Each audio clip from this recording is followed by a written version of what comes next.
कोई ज्यादा फर्क दोनों नहीं। ही सर्दी में इतने नोटी क्यों हो रहे कह रहा हूँ कि इस पॉडकास्ट को ना दोबारा शुरू कर लो क्योंकि बहुत काटना पड़ रहा है। और भाजपा वाले साले मतलब इस बात को ऐसे मतलब बैज ऑफ ऑनर, हमें देखिए बड़ी पार्टी है लेकिन एक नाथ से चूतिया पार्टी हो साले तुम। बड़ी पार्टी है ये, चूतियापा है। मुझे लगता है कि कोई ना सीडी वीडी है नीतीश कुमार के पास वो कहते हैं यार देखो कोड़ी छाती पे लेने का आनंद अलग है। हाँ। और झंडा छाती पे गाड़ने का आनंद उससे भी डबल है। ठीक है, तो अजीत अंजुम या रवीश के कहाँ पे लगा हुआ होगा वो झंडा, मैं वो जानना वो चाहता हूँ। स्थान विशेष पे वहीं लगा हुआ है जो आपने देखा ना कि वो माचिस की तिल्ली लगाता है, हमें तो मजा आ रहा है। और दूसरी बात कि जो आपने कही कि भाई विदेशी मीडिया जितना चाहे अंगार उगले चाहे पतला मुत्ते, हमें कोई मतलब नहीं है। ठीक है नहीं तो उसके ऊपर साइमा ने लिखा कि नहीं नहीं वो भी इंसान है, तू भी इंसान है। अच्छा। अबे तो ये बात तूने उसको क्यों नहीं बोली, मोहम्मद साहब को क्यों नहीं बोली है तुमने? उसने लिख रखा था अगर मस्जिद के सामने ही नाचना है तो मंदिर क्यों बनाया? तो आपने लिखा कि जब साले पार्किंग पे ही करना है तो घर क्यों बनाया? अंकुर भाई को आज फेवरेट टॉपिक मिल गया और अंकुर भाई मतलब T20 मोड में टेस्ट खेल रहे हैं। मित्रों, इस आदमी के गले में चोट है, ये टैबलेट खा रहा है, पानी गर्म पी रहा है और होस्ट को बोलने नहीं दे रहा। ये अत्याचार आप देखिए। दोस्तों मैं आ नहीं रहा था, इन्होंने कहा कि आप रास्ते में धोखा दे रहे हो तो आज से आपका नाम पीके वाला सरफराज हो गया। मृत्यु हो जाए साली मुझे यहाँ लाइव बैठे बैठे, लेकिन ये नाम बर्दाश्त नहीं करूंगा मैं बिल्कुल भी। यार वो गाड़ी वाला सीन बाद बार याद है मेरे को, वो बाल्टी लेके अडीना के पीछे पीछे चलना, वो फोटो दोबारा लगा। हाँ गाड़ी, हाँ गाड़ी में बैठ के आजादी की लड़ाई लड़ने के लिए जंगल के बीच में जा रहे। दत्तात्रेय कौल ब्राह्मण जो है राहुल जी, जो स्टोव पे आजकल जो है वो कोयला डाल देते हैं। पहले और जस्टिफाई करने वाले की लाइन लगी है भाई साहब। लगेगी नहीं भाई। कुछ लोग अखरोट का जूस ने धो के उसका जो अखरोटामृत जो है वो पी रहे हैं। नहीं डायरेक्ट ही चाटते हैं। हाँ, अब डायरेक्ट भी तो खुरदरा जिनका जीभ होगा तो उनको ज्यादा मजा आता होगा। जीभ साफ हो जाती है। हाँ, जीभ भी हर एक चीज। हम लोग फल के बारे में चर्चा कर रहे हैं तो ऐसी कोई बात नहीं है। अश्लीलता तो हमने सर्दियों में तो बिल्कुल भी नहीं। हाँ बिल्कुल नहीं। मेरे को लगता है कि बिहार में चल रहा है अखंड चुतिया। मित्रों मेरी आवाज दबाई जा रही है। हाँ नहीं आप बोलिए अब। ये ऐसा बोल देते साला कमेंट, अंकुर भाई की आवाज दबा दी तुमने। हाँ, आप लोगों से ये उम्मीद नहीं थी हमें। इन्होंने अपनी एक सेना बनाई, आर्य समाज सेना, वो नीचे आके जो है ना हम लोग आई थिंक ये वाला पोर्शन डालना ही मत ना, काले कपड़े और ये सब। हाँ ये मत क्यों नहीं डालेंगे? बहुत लोग ऑफेंड। अरे छोड़ो यार, होने तो ऑफेंड, हम बैठे हुए साला ऑफेंड करने के लिए नहीं। सब डलेगा, सब डलेगा, मेरा वाला सारा पार्ट डलेगा। और मेरा काट देना। नमस्कार दोस्तों, भटके हुए युवा के चौथे एपिसोड, नहीं 3 हो गया, चौथे एपिसोड में फिर से नहीं, स्वागत तो हो ही चुका है, फिर से करते हैं इसको। नमस्कार दोस्तों, भटके हुए युवा के चौथी कड़ी में, चौथे एपिसोड में आप लोगों का स्वागत है। आज हमारे साथ फिर से वही 2 मेहमान हैं और एक और जो मेहमान है उसके पैर में है क्या, ये पिंक हो गया? अबे यार क्या पिंक हो गया? यही सब करो, खाली ब्लूपर खाली बनवाओ साला। बोले मार के सुता दिया किसी को, इस टाइप से लग रहा है। नीचे पड़ा है, सिर्फ दिखा रहा है राहुल गांधी की तरह। अबे यार लो जी दोस्तों, यहाँ हमने बाबरी नहीं रखी है। चलो बाबरी के ऊपर ऐसा कदम रख दो। टेक 3 पैर रखे ना बाबरी के ऊपर। बाबरी के ऊपर पैर रख दे। बाबरी के में जा रहा है ना भाई। ठीक है, ये ऐसे ही अब चलेगा। नमस्कार, ये सब हो गया। हो तो चुका। जैसा कि मैं बोल रहा था कि हमारे एक और गेस्ट हैं जो इस बार भी चौथी बार भी बंजी मार दी उन्होंने। वो ठीक हो रहे हैं, उनका पाँव जो है वो चलना भूल चुका है, तो उसको वो सिखा रहे। तो हमारी शुभकामनाएं बहुत भारी हो गया उनका पैर यार। शीघ्र ही वो स्वस्थ हो जाए। आज मूलतः मतलब कॉमेडी तो बहुत हो रही है धरती पे आजकल, खास करके भारत भूमि पे। एक सबसे बड़ा कॉमेडियन है जो स्टोव पे जो है कोयला रख के जो है साला वो कर रहा है। और उसके गठबंधन की एक नेत्री है ममता बनर्जी, वो सिलीगुड़ी घुसने नहीं दे रही है, जिसके लिए योजना मुझे लगता है कि मेरे ही ऑफिस में बनी थी। जब पुलकित ने एक ट्वीट देख के बोला कि देखना इसको ऐसा न कांड हो जाए कि ममता ही इसको जो है गिरफ्तार न करवा है। विश्वास तो करवाए ना करवाए, जो भी है। एक तो वो कांड चल रहा है सीट शेयरिंग, इनकी पता नहीं, मतलब उधर से चालू हुए, उधर के लोग हटे। अभी बिहार में आप जान ही रहे हैं, जब तक आप देखेंगे तब तक बहुत कुछ स्थिति स्पष्ट हो चुकी होगी। और बिहार तो एक, मैं क्या बताऊं, साला सास बहू सीरियल भी मतलब इससे प्रेरणा ले सकता है कि कौन कब कहाँ पलटता है। राम मंदिर वो एक विराट और भव्य, और जो भी आप विशेषण दे सकते हैं दीजिए, वो हो ही गया। और ज्ञानवापी पे ASI का सर्वे आया है, उस पर भी हम लोग चर्चा करेंगे। तो सबसे पहले चर्चा का जो विषय होगा वो राम मंदिर ही होगा। उस पर किस तरह से लिब्रांडू लोग रोए, फॉरेन मीडिया रोई, इस सब में गर्वित। और अंकुर भाई, एक बात कुछ लोगों ने मतलब उसकी तरफ आकर्षित करवाया हमारा ध्यान कि फॉरेन मीडिया जिस तरह से लिख रही है इन सब में, वो क्या एक ग्राउंड वर्क तैयार किया जा रहा है कि आने वाले समय में जो राइट्स हो सकते हैं या प्लानिंग में हो, क्योंकि बाबरी जो गिरी थी उसके बाद जो दंगे हुए थे मुंबई में, जो ब्लास्ट हुए थे, उसमें 6-8 महीने लग गए थे। तो उस तरह का भी कुछ एक रिटेलिएशन, या हम जो मतलब जैसे हिमालयन रेंज में कहा जाता है कि एक भयावह भूकंप आएगा, सब कुछ मटियामेट हो जाएगा, उसी तरह हिंदू मुस्लिम सांप्रदायिकता और दंगों के भी बारे में कहा जाता है कि ये बस हम पुश कर रहे हैं धीरे धीरे, होना तो तय है, ये मार कब बजरेगी ये हमें खाली ये करना है। तो आपसे आरंभ करते हैं। देखो, इसमें मतलब जो मैंने फॉरेन मीडियाज के कुछ आर्टिकल्स देखे, और वो इंगित तो उसी दिशा में कर रहे हैं कि कुछ भड़काया जाए, कैसे भी करके भड़काया जाए। अब से थोड़े समय पहले अगर इंडियन मीडिया की या कांग्रेसी मीडिया की बात करें, तो आरफा अब से कुछ समय पहले तक ये कहती थी कि भाई आरफा के बिना शो कंप्लीट होता नहीं है। मैंने कहा उसका जिक्र आ गया। तो वो स्पीच कुछ इस तरीके से पे उसके झंडे गाड़ दिए। मैंने कहा उसके करों पे भी गाड़ दो ना। अरे यार, अरे नहीं, चलो छोड़ो उसे। तो अब वो कह रही कि छाती पे झंडे गड़ रहे। अब से थोड़े समय पहले कह रही थी क्या कि भगवा पे एक अधिकार नहीं है हिंदुओं का। भगवा पे एक अधिकार नहीं है हिंदुओं का। अब वो भगवा देख के, और ये भगवा केवल ये नहीं, रवीश देख लो, अजीत अंजुम देख लो, सब वो भगवा भगवा ट्वीट कर रहे हैं। तो वो भगवा से प्रॉब्लम इनको दिखाई दे रही है।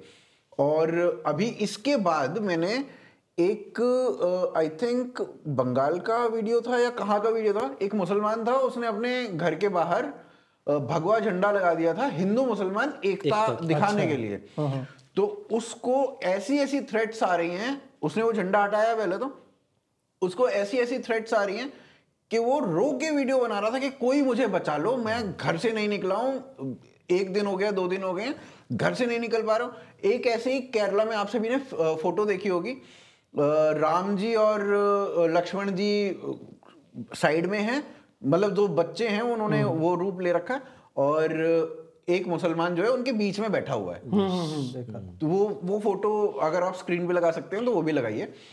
और उसके बाद उसको जिस तरीके से प्रताड़ित किया गया उस मुसलमान को, वो भी दिखाई देता है।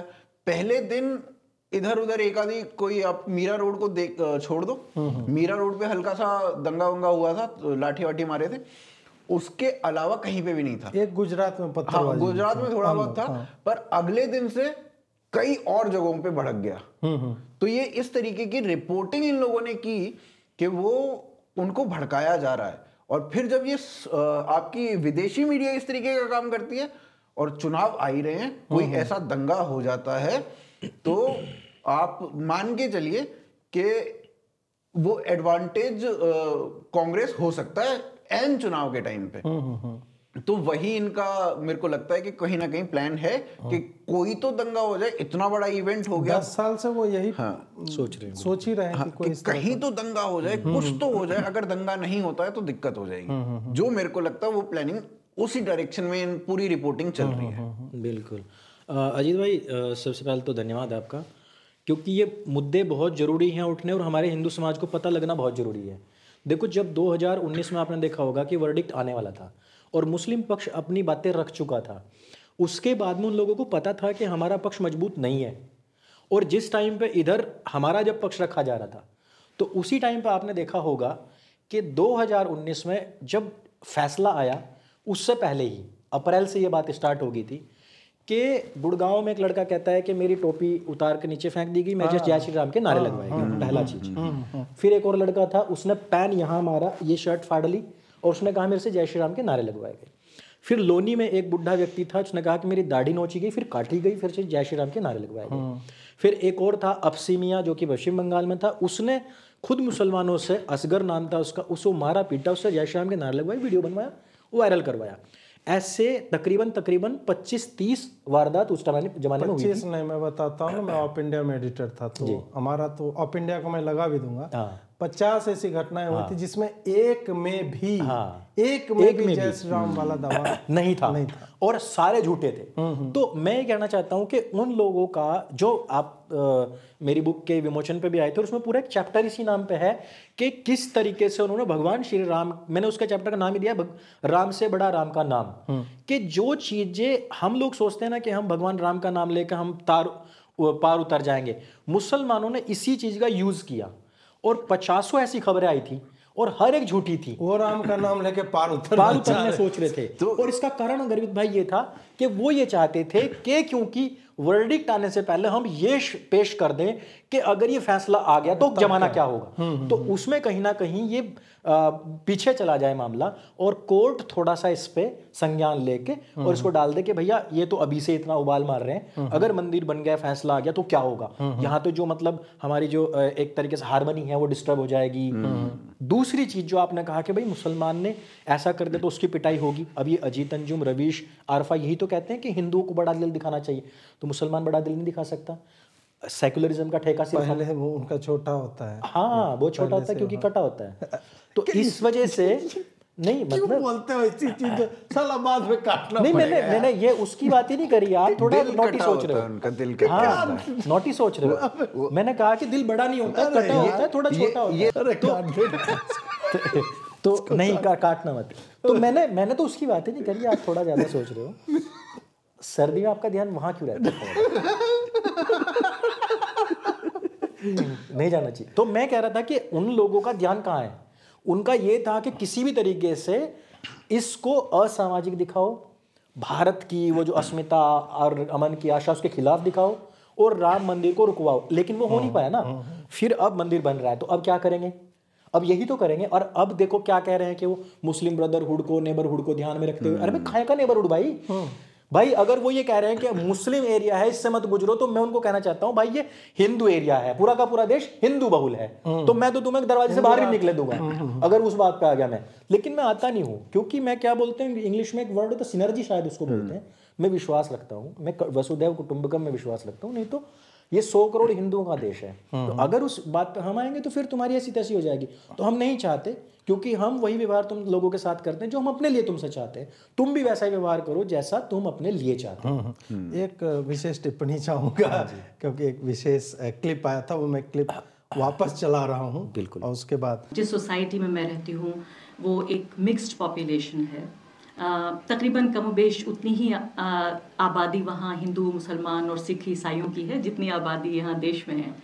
लेकिन उसके बावजूद भी झंडे लगे हैं मेरी सोसाइटी में भी, यानी मैं जहाँ से होकर गुजर कर अभी आई हूँ, वो झंडा ऐसा नहीं लगा कि सोसाइटी पे लगा है, ऐसा लगा कि मेरे सीने पे भगवा झंडा लगा दिया गया है।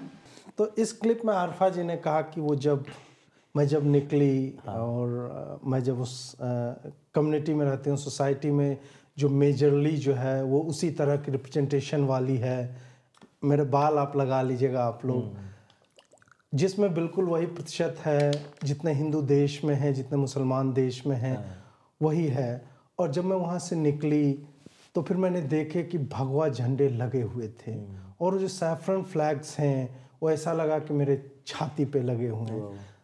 तो अजीत अंजुम या रवीश के कहाँ पे लगा हुआ होगा वो झंडा, मैं वो जानना चाहता हूँ। वो स्थान विशेष पे वहीं लगा हुआ है जो आपने देखा ना कि वो माचिस की तिल्ली लगाता है, वो पुराना मीम डाल देना आप, और बर्फ की सिल्ली में जो बैठते हैं वो वहीं पे ही लगा हुआ है। मैं तो कह रहा हूँ, मैंने तो इस पर ट्वीट भी किया था कि हिंदुओं को थोड़ा सा और मेहनत करते और कर्व में पंचर जरूर करते, ताकि जुबैर को आना पड़ता थूक लगा के देखने के लिए कि पंचर हुआ कर्व में कि नहीं हुआ है झंडा गड़ने के बाद में। तो वो अभी क्या है, को महाराज अवार्ड मिल रहा है, आपने और वो भी क्या अवार्ड देखो क्या मिला है, कम्युनल हार्मनी और अवार्ड किसने दिया है? स्टालिन। सनातन को समाप्त करने की शपथ लेने वाले। तो ये तो दोगलापन है। देखो ये तो हमें दिख ही जा रहा है कि वो लोग किस लेवल पे खेल रहे हैं, लेकिन ये जरूर है कि हमें तो मजा आ रहा है। और दूसरी बात कि जो आपने कही कि भाई विदेशी मीडिया जितना चाहे अंगार उगले, चाहे पतला मुत्ते, हमें कोई मतलब नहीं है, ठीक है नहीं, वो हमारी बात सुन के हमारी खुशी से जितना पतला मुत्ते हमें मतलब नहीं है। अब तो मजा आ रहा है। हम नहीं चाहते थे, देखो अंकुर आर्य यहाँ ना बैठा होता, कहीं एएसएम था वो वहीं पे ही अपना हरी झंडी दिखा रहा होता अपना रेलवे को, और अपना यहाँ नहीं होता। लेकिन पैदा हुआ उसके बाद में महसूस हुआ ये बात कि यार जन्म क्यों आया हमारा भाई, जब हमारी पीढ़ियां राम मंदिर के लिए तड़फ तड़फ के चली गई और उसके बाद में हमारी छाती बैठ करके एक जाकिर नाइक कह रहा है कि हिंदू में कुछ नहीं है, सनातन में कुछ नहीं है, ग्रंथों में मोहम्मद का नाम है। तो मैं तो थैंक बोलता हूं भाई उन मुसलमानों का जिन्होंने हमें स्टार्टिंग में बहुत ज़्यादा मौक किया, हमारी मजाक बनाई, और हमें अंदर से ये लगा कि नहीं यार हम अपने धर्म ग्रंथ पढ़ने हैं। तो मैं तो कई बार ये सोचता हूँ, उसी बात से लीड करते हुए ये बोले कि धन्यवाद, मैं कहता हूँ कि उन मुसलमानों ने जो हमें मौक किया, तो हिंदुओं में जो ऐसे लोग हैं उस पे आपकी क्या टिप्पणी है? जो सावरकर की एक बार बात कही जाती है ना कि हमें डर मुसलमानों से नहीं है, हमें साला हिंदुओं से जो है। तो यही बात तो सीडीएस ने भी बोली थी, ढाई फ्रंट में जो 0.5 है वो 0.5 कौन सा है, वो यही वाला तो हिंदू है। चलो वहां से तो आपको ज्यादा उम्मीद है नहीं, यस ठीक है, वो जो 0.5 में जो पक्ष उनको दे रहा है हिंदू, उसकी ही तो सबसे बड़ी दिक्कत है। अब भाई ने बुक लिखी है इस पूरे विषय के ऊपर, इसके ऊपर भाई बोले तो मेरे ख्याल से और ज्यादा अच्छा रहेगा। आप बोलिए इसके विषय पे। देखो आपने तो जितने भी नाम लिए हैं, चाहे उसमें देखो अंजुम हो, चाहे रविश कुमार हो, चाहे इनके जैसे और भी बहुत हैं, उसमें पुण्य पुरुषोत्तम वाजपेयी है, उसमें आपका एक और कौन है वो शर्मा है जो लिपस्टिक लगा के लड़के के बीच में खड़ा होता है, सोनपरी क्या धान को गेहूं जो बोलते हैं, गेहूं अभिसार हो गया, पार्किंग वाला जो वो है, उसने लिख रखा था अगर मस्जिद के सामने ही नाचना है तो मंदिर क्यों बनाया? तो मैंने कहा कि जब साले पार्किंग पे ही करना है तो घर क्यों बनाया? ये लॉजिकल प्रश्न था। यार इनके पास लॉजिकल आर्गुमेंट अब कोई बचा नहीं है एक्चुअली। और आप लोग बोलना शुरू कर चुके हैं, हर चीज में आप प्रश्न वहां पूछते हो जहां पे उत्तर नहीं है। तो अभी वो उसने कौन है वो नुपुर को, आई थिंक नुपुर ने एक ट्वीट लिखा ना इसी विषय के ऊपर कि मुस्लिम नेबरहुड में क्यों गया। नुपुर ने उसके ऊपर ट्वीट लिखा कि ये हिंदुओं का एरिया है, हिंदुओं का देश है। तो उसके ऊपर साइमा ने लिखा कि नहीं वो भी इंसान है, तू भी इंसान है। अच्छा, अबे तो ये बात तूने उसको क्यों नहीं बोली, मोहम्मद साहब को क्यों नहीं बोली है तुमने? मोहम्मद को बोलो, वो ट्वीट लिख रहा है उस पे नहीं तुम्हारा बक चल रही है, नुपुर के ऊपर। इंडिया में ही रहना तो पाकिस्तान क्यों बनाया भाई?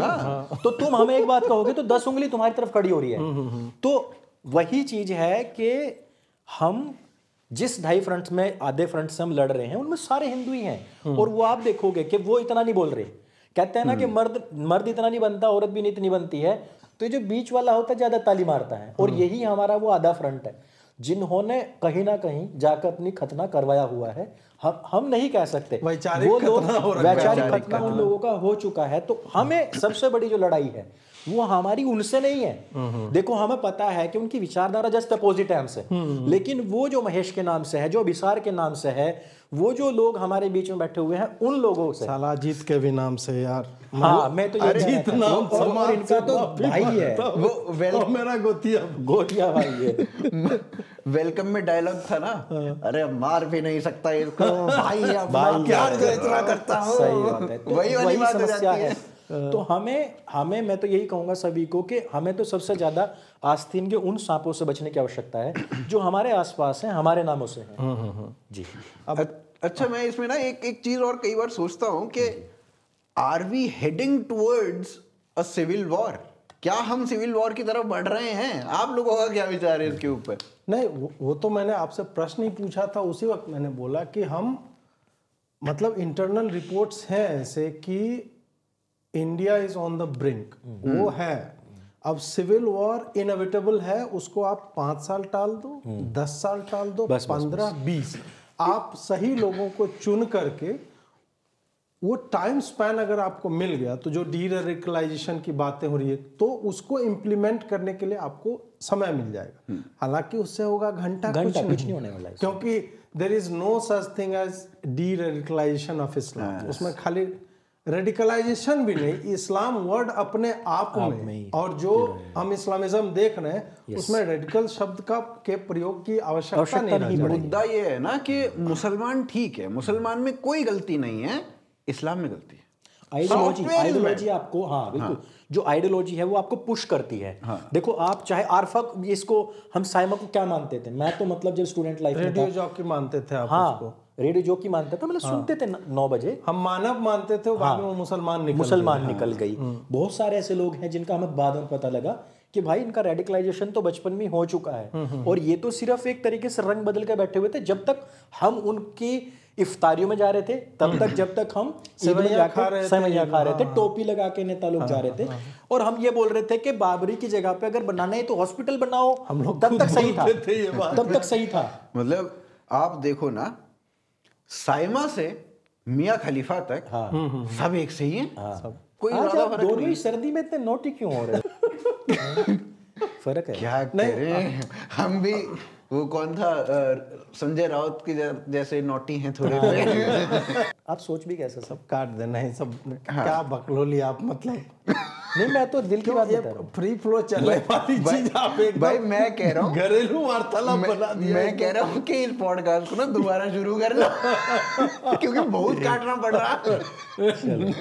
अभी आपने जो बोला ना कि प्रॉब्लम मुसलमान में नहीं, प्रॉब्लम इस्लाम में है, उसको लोग दूसरे तरह से देखेंगे कि नहीं पूरे मजहब को, भाई नहीं, इनके जो रिप्रेजेंटेटिव्स हैं उनको आप देखिए, जाकिर नायक, मौलाना जार्जिस, और पूरा, मैंने तो एक पिछले बार भी बोला था, बाकायदा फोल्डर लगाया हुआ है कि कैसे कुतिया के साथ क्या करना है, बकरी के साथ क्या अलाउड है, बेटी के साथ क्या अलाउड है, मतलब इस तरह की चीजें चल रही हैं, और उसका एक पूरा कंज्यूमर ग्रुप है, उपभोक्ता समूह है लार्ज में, और वो अप्रिशिएट के भयावह भीड़ है उसके सामने बैठी हुई होती है। पाकिस्तान में तो ये बहुत कॉमन हो चुका है ना, पाकिस्तान में तो लाशों के साथ करना कॉमन हो चुका है, लाशों के साथ। ब्लाइंड डॉल्फिन एक रेयर ब्रीड है, उसके साथ, हाँ, इवन अभी ट्वीट किया था एक वीडियो कि हलाला हुआ है अथवा नहीं, उसका वीडियो प्रूफ होना चाहिए। हे भगवान। हाँ, तो वो वी द पीपल ने डाला हुआ है कि वो शूट किया बकायदा, वो जो लेडी आई है वो काफ़ी वृद्ध है,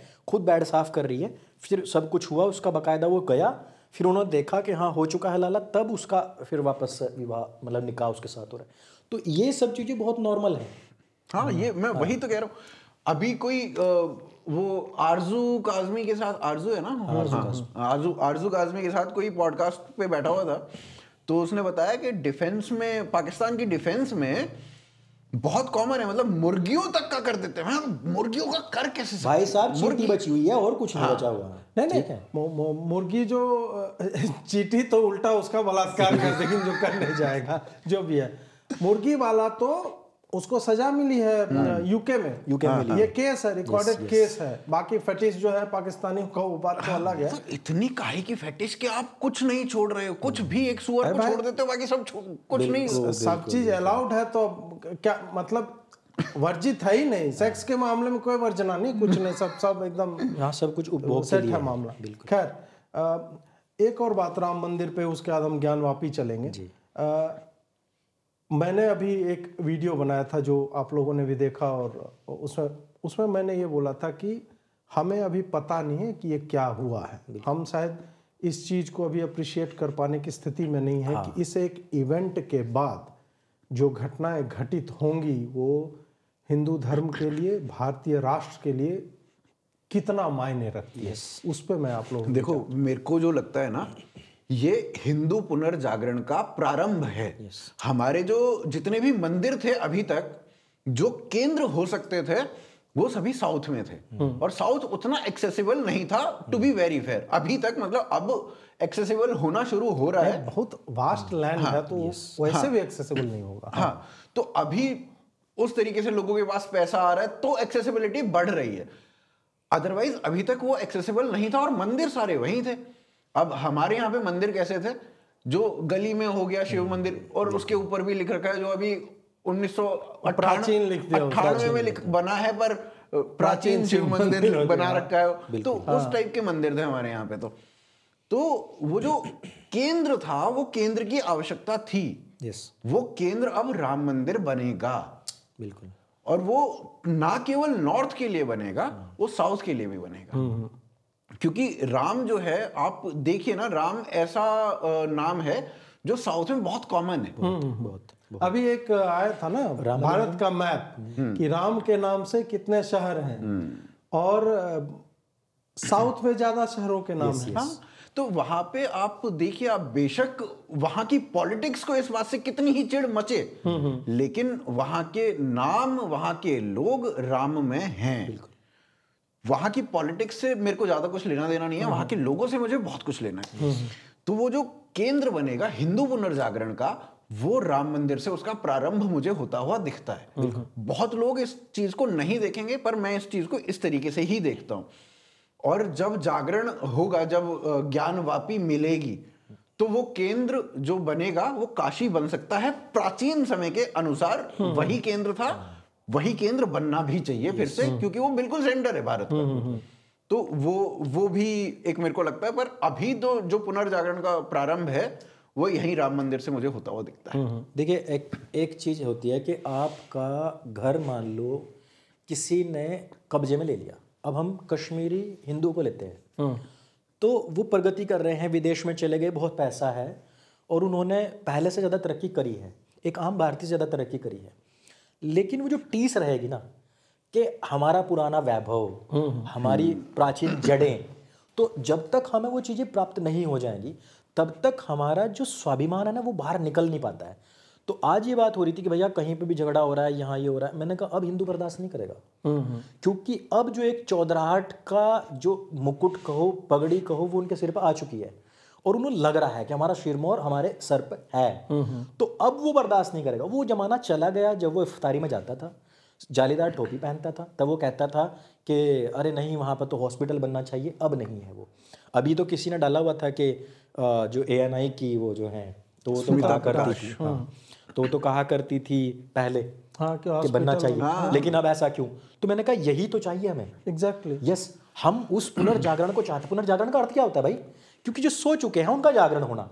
तो आप क्या चाहते हो कि जो एंटी थे वो एंटी ही रहे, और जो पॉजिटिव में था आप पॉजिटिव रहे।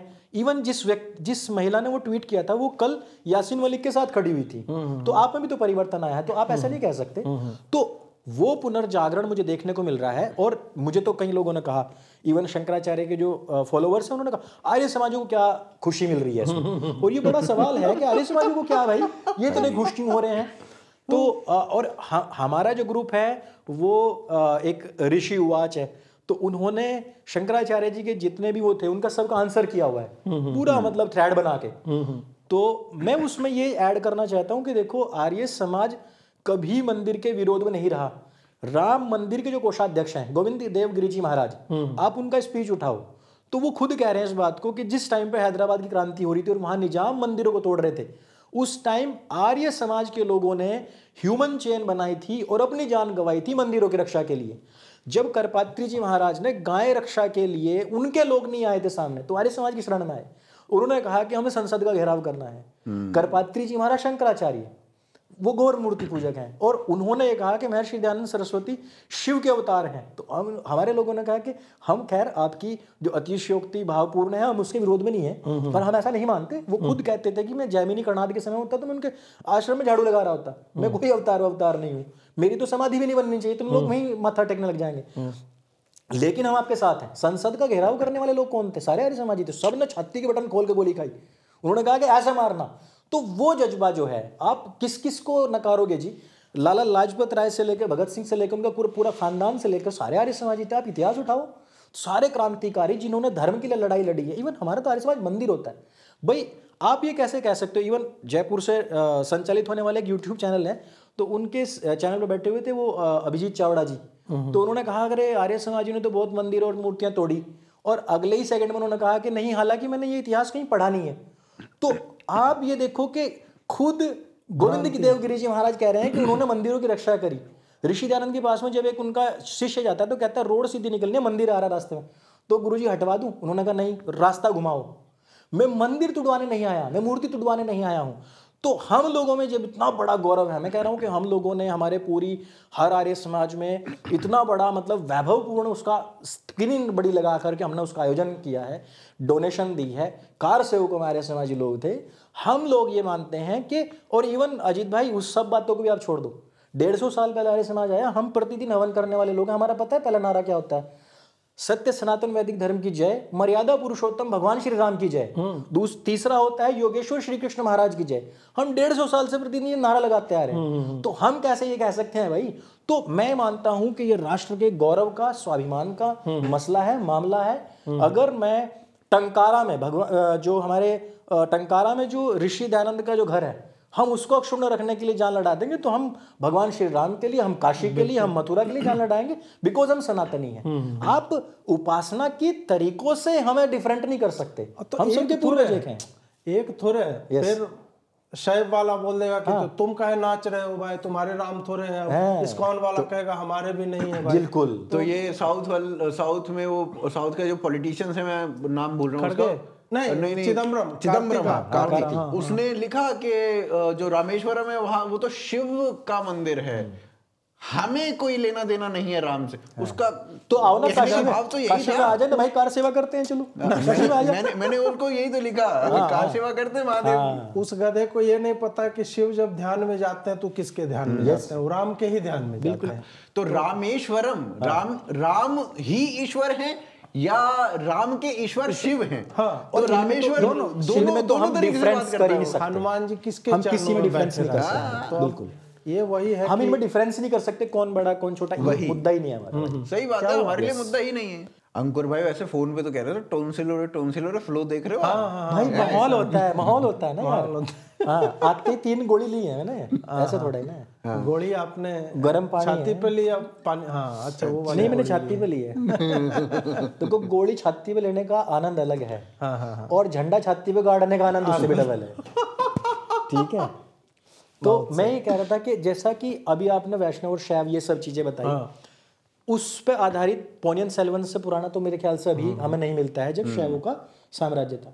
हम जब उसमें देख रहे हैं पोनियन सेल्वन जब वापस से जिंदा हो रहा है, उस टाइम आप देखोगे तो उस टाइम पे वैष्णव, शैव और बौद्ध तीनों बाहर आ रहे हैं, और वो कह रहे हैं, इवन जब वो शास्त्रार्थ चल रहा है तो उस टाइम पर भी ये कहता है, वो उसमें जो होता है कि जो पंडित बना हुआ है तो उसको भी एक आ जाता है कि मैंने दोनों से बात कर ली है, है ना, तो दोनों एक ही हैं। तो हम इनमें विभेद ही नहीं कर सकते। ये साउथ और नॉर्थ वाली आप एक छोटी सी लाइन, वो कह रहे हैं कि हम शिव, कैलाश पर्वत तो यहाँ साउथ हमारे नॉर्थ में है ना, और जो हम यहाँ कह रहे हैं कि भाई वैष्णव तो जो है जो उत्तर में है, आप दक्षिण में जाके देखो उनके इतने नाट्य वहां पर होते हैं, इतनी वहां पर इनकी पूजा होती है। तो ये जो पूरा का पूरा झंझावात या जो लड़ाई है ना, ये सिर्फ वामपंथियों के दिमाग में है, ये वास्तव में हमारे आसपास कहीं भी नहीं है। मैं कावड़ियों की सेवा में जाता हूँ, ठीक, हमारे यहाँ से लोग देवियों जाते हैं, और हमारे यहाँ पे अभी रामनवमी मन रही है, अभी जन्माष्टमी बनेगी, तो शैव, वैष्णव, शाक्त सब तो मन रहा है भाई, हर एक के घर में मन रहा है। आपके मंदिर की तरफ कैमरा घुमाओ तो वहाँ सारे हैं।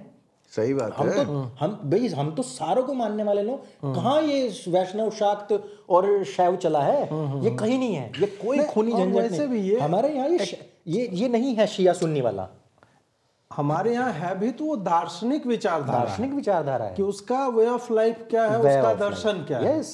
और इतने भेद इसलिए नहीं है कि हम एक दूसरे से हेट करते, नहीं, थोड़ा थोड़ा वेरिएशन है। आपको आलू पसंद है, आपको बैगन पसंद है, आपको वो भाई सब्जी सब सही है, और हम जबरदस्ती किसी के साथ नहीं करते, तू आलू ही खा।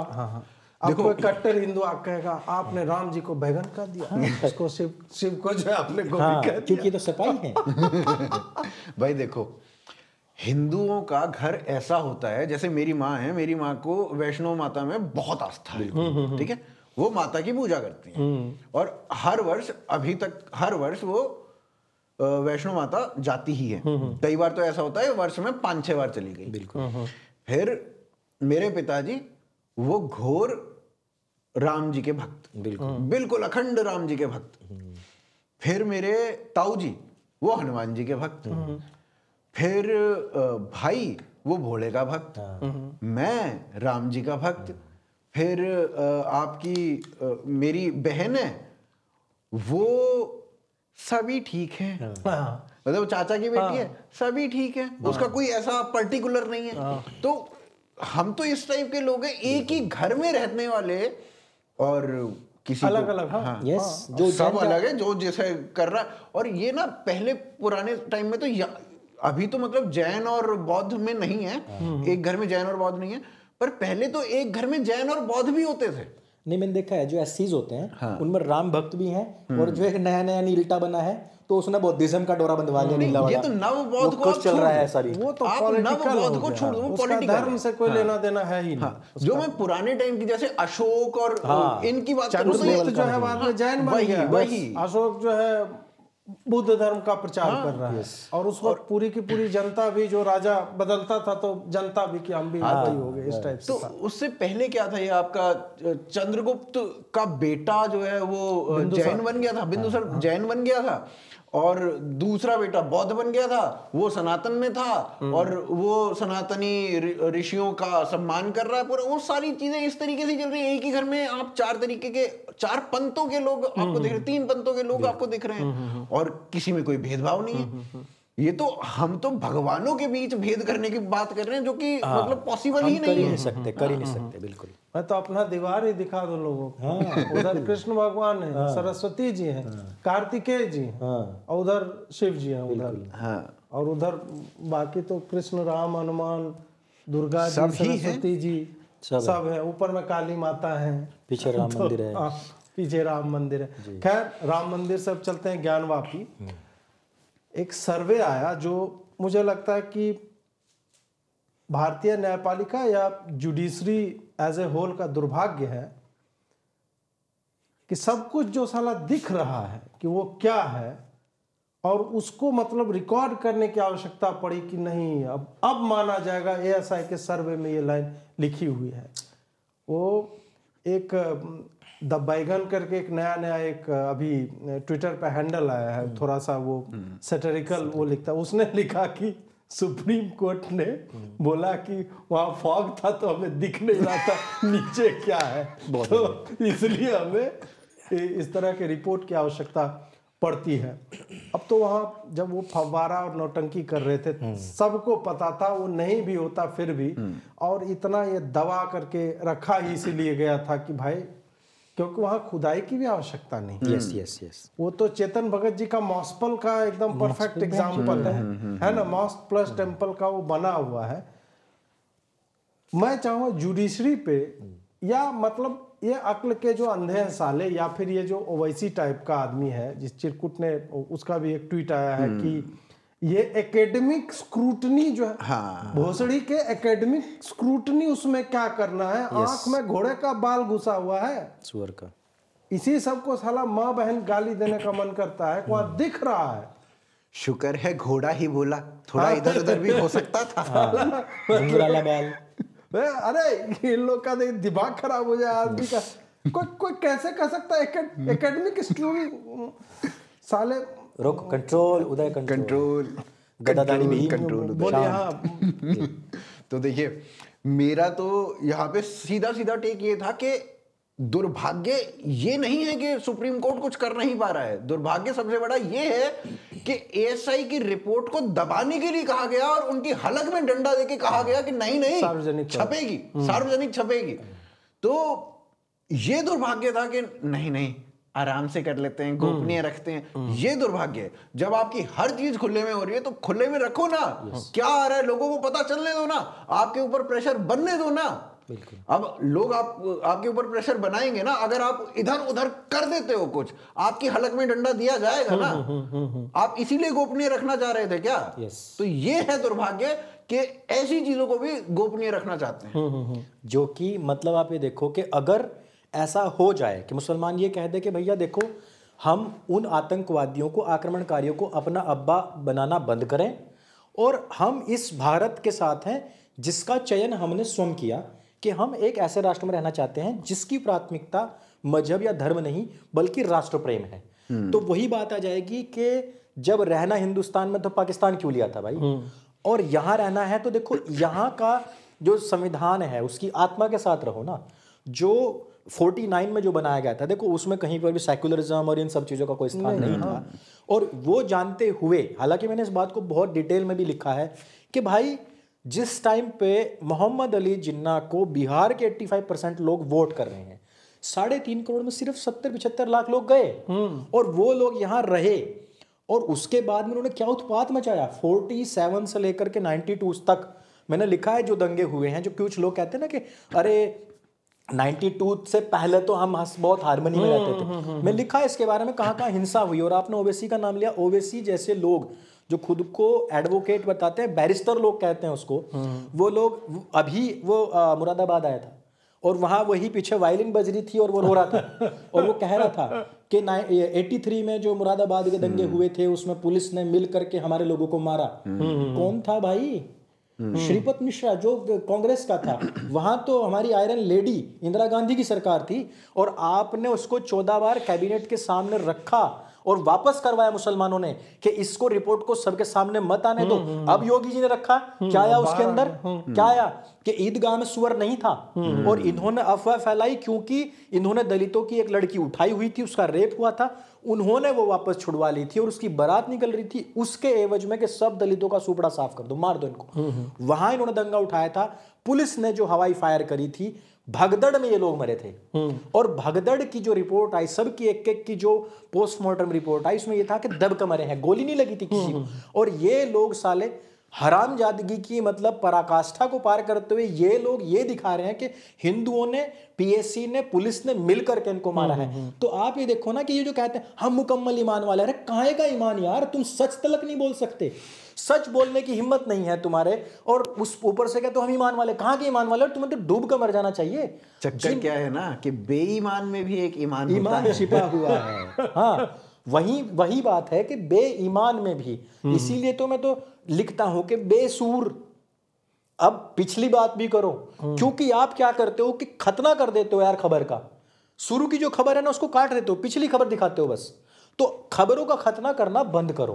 ये आधी खबर दिखाना, ये कटा मोर्चा का यही काम, आधे मोर्चे का काम यही है कि खबरों का खतना करो और पीछे की खबर दिखाओ, जो नैसर्गिक और जो वास्तविक खबर है उसको काट दो। वही चीज हुई है यहां पर भी कि जो ज्ञानवापी है, कोई भी आपने देखिए जितने फोटो देखोगे फ्रंट इधर से दिखाए, बैक से कोई दिखाई नहीं रहा है, पूरी खबर कोई दिखाने को तैयार ही नहीं है भाई। इसमें आपने अभी एक शब्द, एक लाइन ये बोली कि 47 के बाद से, पर नहीं, 47 के बाद से दंगे नहीं, 1870 से लगातार दंगे हो रहे हैं। मैं तो स्वतंत्र भारत की 1920 के बाद से तो पागलों की तरह बहुत ज्यादा हुए हैं। मतलब 1920 तो एक मस्केयर था, वो तो उन्होंने 1920 के बाद से 47 तक देख लो आप, कितने दंगे, हर वर्ष एक दंगा है। अच्छा, हर वर्ष कई दंगे हैं। और मजेदार अजीत भाई बात इसमें यह है कि ये भी कहते हैं कि अगर बाबरी ना तोड़ी होती तो उससे पहले तो हम सिर्फ तलवारों से काट रहे थे, ये बॉम्ब ब्लास्ट ना हम करते। यानी सीधा दिखा रहे हैं कि हमारा पाकिस्तान से संबंध है। और मैंने जिस मुरादाबाद की बात कही है, वहां पर भी ये 12 जिले मुरादाबाद के आसपास के मिलाकर के इस्लामिक स्टेट बनाने का काम था। और बांग्लादेश और पाकिस्तान से जिन लोगों के वीजे समाप्त हो चुके थे उन लोगों को अलग से बसाया जा रहा था। तो पाकिस्तान के साथ में इनकी सांठगांठ बहुत पुरानी थी। वो तो आप जब उस टाइम के जो रिपोर्ट्स हैं वो पढ़ोगे ना तो आपको खुद पता लग जाएगा। तो ये तो साफ कह रहे हैं कि 92 में अगर आपने ये, अच्छा चलो भाई आपने ये कर लिया, आपने मेरी 4000 जो हमारे जो 40,000 मंदिर है उनके ऊपर आपने मस्जिद बना के बैठे हो, हमारी लाखों लड़कियां लव जिहाद की शिकार हो चुकी हैं, हमारे लैंड के ऊपर आपने वक्फ बोर्ड का ठप्पा लगा दिया तो वो ले लिया, अलग से तुमने बोर्ड बनवा लिए, हमारी गाड़ी कमाई का पैसा आप अपने अल्पसंख्यक आयोग में सूंघ रहे हो, मंदिरों की हुंडी का पैसा जा रहा है आपके विकास के लिए, तो यार मुझे तो तुम्हें उजाड़ देना चाहिए था, मैं तो तुम्हारे 56 देश साफ कर दूं। लेकिन वही मैं कहना चाहूंगा कि क्योंकि हम सहिष्णु हैं इसीलिए हम बार बार वही हमारे ऊपर टैग लगता है कि असहिष्णु। यार अगर तुम सोच सकते हो ना वो बात, यार मैं भी सोच सकता हूं। बस विचारधारा का, आपने जो कहा ना कि आइडियोलॉजी सॉफ्टवेयर में फर्क है, मेरे और उनके सॉफ्टवेयर में फर्क है। अजीत भाई, लाखों लोग थे, हजारों लोग अंदर घुसे, मस्जिद गिराई, एक मुसलमान को आप बताओ चोट लगाई होती। अगर चाहती तो वो भीड़ साफ कर सकती थी। मैं कह रहा हूं कि वो पूरा एरिया साफ कर सकती थी, लेकिन नहीं किया ना। उन्होंने कहा कि जो हमारा टारगेट, अच्छा मरे, बलिदान दिया, गोलियां खाई, 90s में खाई, 91 में खाई, 92 के बाद में खाई, उसके बाद दंगे हुए 2000, और जितने बम धमाके हुए इनमें सब में वो लोग मारे गए जिनका कभी अयोध्या कार सेवा से कोई मतलब नहीं था। यार दलाली स्ट्रीट में आप बम फोड़ रहे हो, वहां का कौन व्यक्ति था जो कार सेवा में गया था? कौन था जिसने बाबरी तोड़ी थी? वो आप उन लोगों को, बेगुनाहों को मार रहे हो और फिर कहते हो कि हमारी कुरान की आयत 9:5 में, उसमें 5:32 में लिखा है एक बेगुनाह की मृत्यु हो, हत्या मतलब सब बेगुनाहों की, सब पूरी मानवता की हत्या। अबे घंटा यार, क्या मतलब तुमने ये लगा रखा है? तुमने सारे बेगुनाह मारे और फिर ऊपर से जस्टिफाई कर रहे हो कि तुमने बाबरी ना तोड़ी होती तो हम ये ना करते हैं। खुले आम बोल रहे हो कि हम आतंकवादी हैं और बचाते हैं अपने लोगों को। तो ये आपने बिल्कुल सही कहा कि कोर्ट क्यों नहीं देख रहा है ये चीज, ये आग लगातार बढ़ती जा रही है, इस देश को एक दावानल की तरफ धकेला जा रहा है। हम जितना लेट करेंगे उतना बड़ा नरसंहार की हम अब वो मान के चलते हैं, क्योंकि जनसंख्या कंटिन्यू बढ़ रही है और हमारे लोग क्या है कि वो एक तरीके ना सेफ्टी जोन में जाते हैं। अरे वहां मंदिर बन गया बस खुश हूं मैं, वो चीज नहीं चलेगी। हमें अब शस्त्र और शास्त्र की परंपरा का अनुकरण करना पड़ेगा। ठीक है जी। अंकुर भाई को आज फेवरेट टॉपिक मिल गया और अंकुर भाई मतलब T20 मोड में टेस्ट खेल रहे हैं हमारा, जो ये तो पॉडकास्ट ऋषभ पंत बन चुके हैं टाइप का होता है। हाँ, ऋषभ पंत के पैर में चोट लग रही है बेचारे के। अब वो रिकवर कर रहा है, आ जाएगा। मेरे भी गले में लग रही है। अच्छा, ये मतलब मित्रों, इस आदमी के गले में चोट है, ये टैबलेट खा रहा है, पानी गर्म पी रहा है और होस्ट को बोलने नहीं दे रहा। ये अत्याचार आप देखिए। दोस्तों मैं आ नहीं रहा था, इन्होंने कहा कि आप रास्ते में धोखा दे रहे हो तो आज से आपका नाम पीके वाला सरफराज हो गया। दोस्त मुझे रास्ते में उल्टियां हो रही थी, लेकिन मैंने कहा मैं गोली लूं, इंजेक्शन लगाऊं, मैं अपोलो जाऊंगा, चाहे कुछ ही करूं, इमरजेंसी में मैं गया और मैं भाग का आया। ये बता नहीं रहे हैं कि मेरे यहाँ बैठने की कहानी क्या है। तो मैंने कहा आपको सबसे पहले मेरा नाम कैंसिल करना पड़ेगा, बिल्कुल बर्दाश्त नहीं होगा। मृत्यु हो जाए साली मुझे यहाँ लाइव बैठे बैठे, लेकिन ये नाम बर्दाश्त नहीं करूंगा मैं बिल्कुल भी। ना ना ना, ना। आपका नाम जो तो है भाई देखो वापस अंकुर भाई की सेक्रीफाइस के लिए हाँ 50-50 हिंदुओं को ये वीडियो भेज देना। बिल्कुल सही बात है।